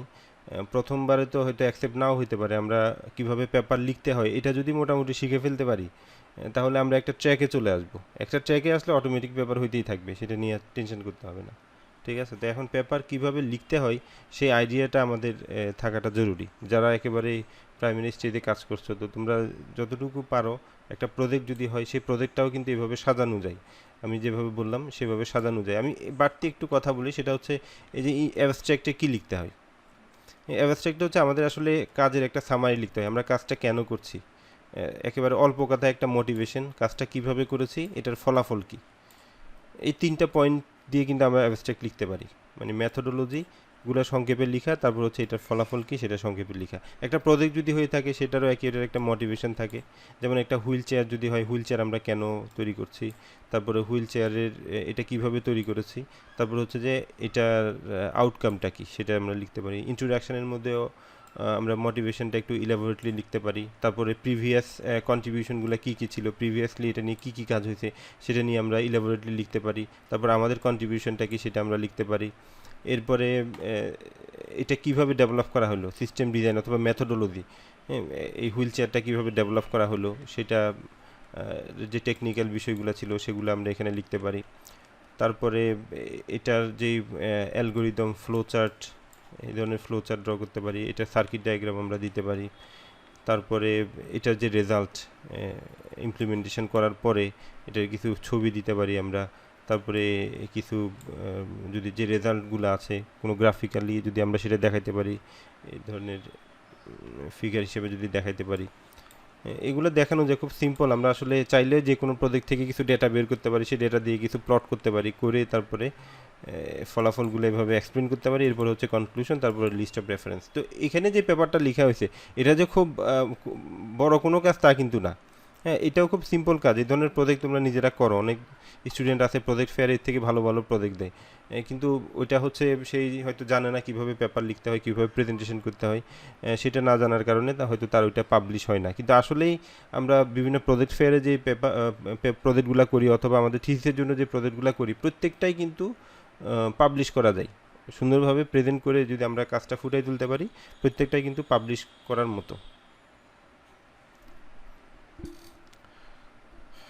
তো ঠিক আছে, আশা করি আজকে যেই ওয়েবিনারটা হলো লেটেকের উপরে, এটা তোমাদের ভবিষ্যতে হয়তো অনেকের কাজে লাগবে যদি তোমরা এটা প্র্যাকটিসের মধ্যে থাকো। আর না হলে এটা যদি প্র্যাকটিস না করা হয় আসলে 1 মাস পরে ও লেটেক নামটাও ভুলে যাবে, ওই নামটাও মনে থাকবে না।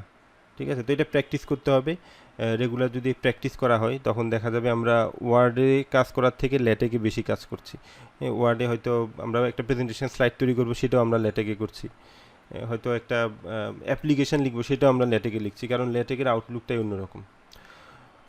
তো আমি রিপোর্ট লিখে যাবে নাকি স্যার স্যার? স্যার আসসালামু আলাইকুম স্যার। ওয়ালাইকুম সালাম। স্যার আমরা কি থিসিস টেমপ্লেটটা কি স্যার খুব তাড়াতাড়ি পাবো ইনশাল্লাহ? খুব আপনি এটা নিয়ে কাজ শুরু করছেন নাকি স্যার?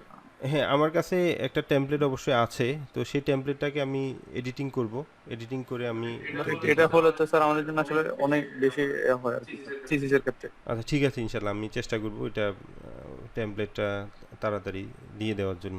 ঠিক আছে, থ্যাংক ইউ স্যার। আসসালামু আলাইকুম। সালাম। তো ঠিক আছে, তাহলে আমি আলসাইদকে ফ্লোর দিয়ে দিচ্ছি। আলসাইদ, তুমি এরপর ক্লোজ করে দিতে পারো।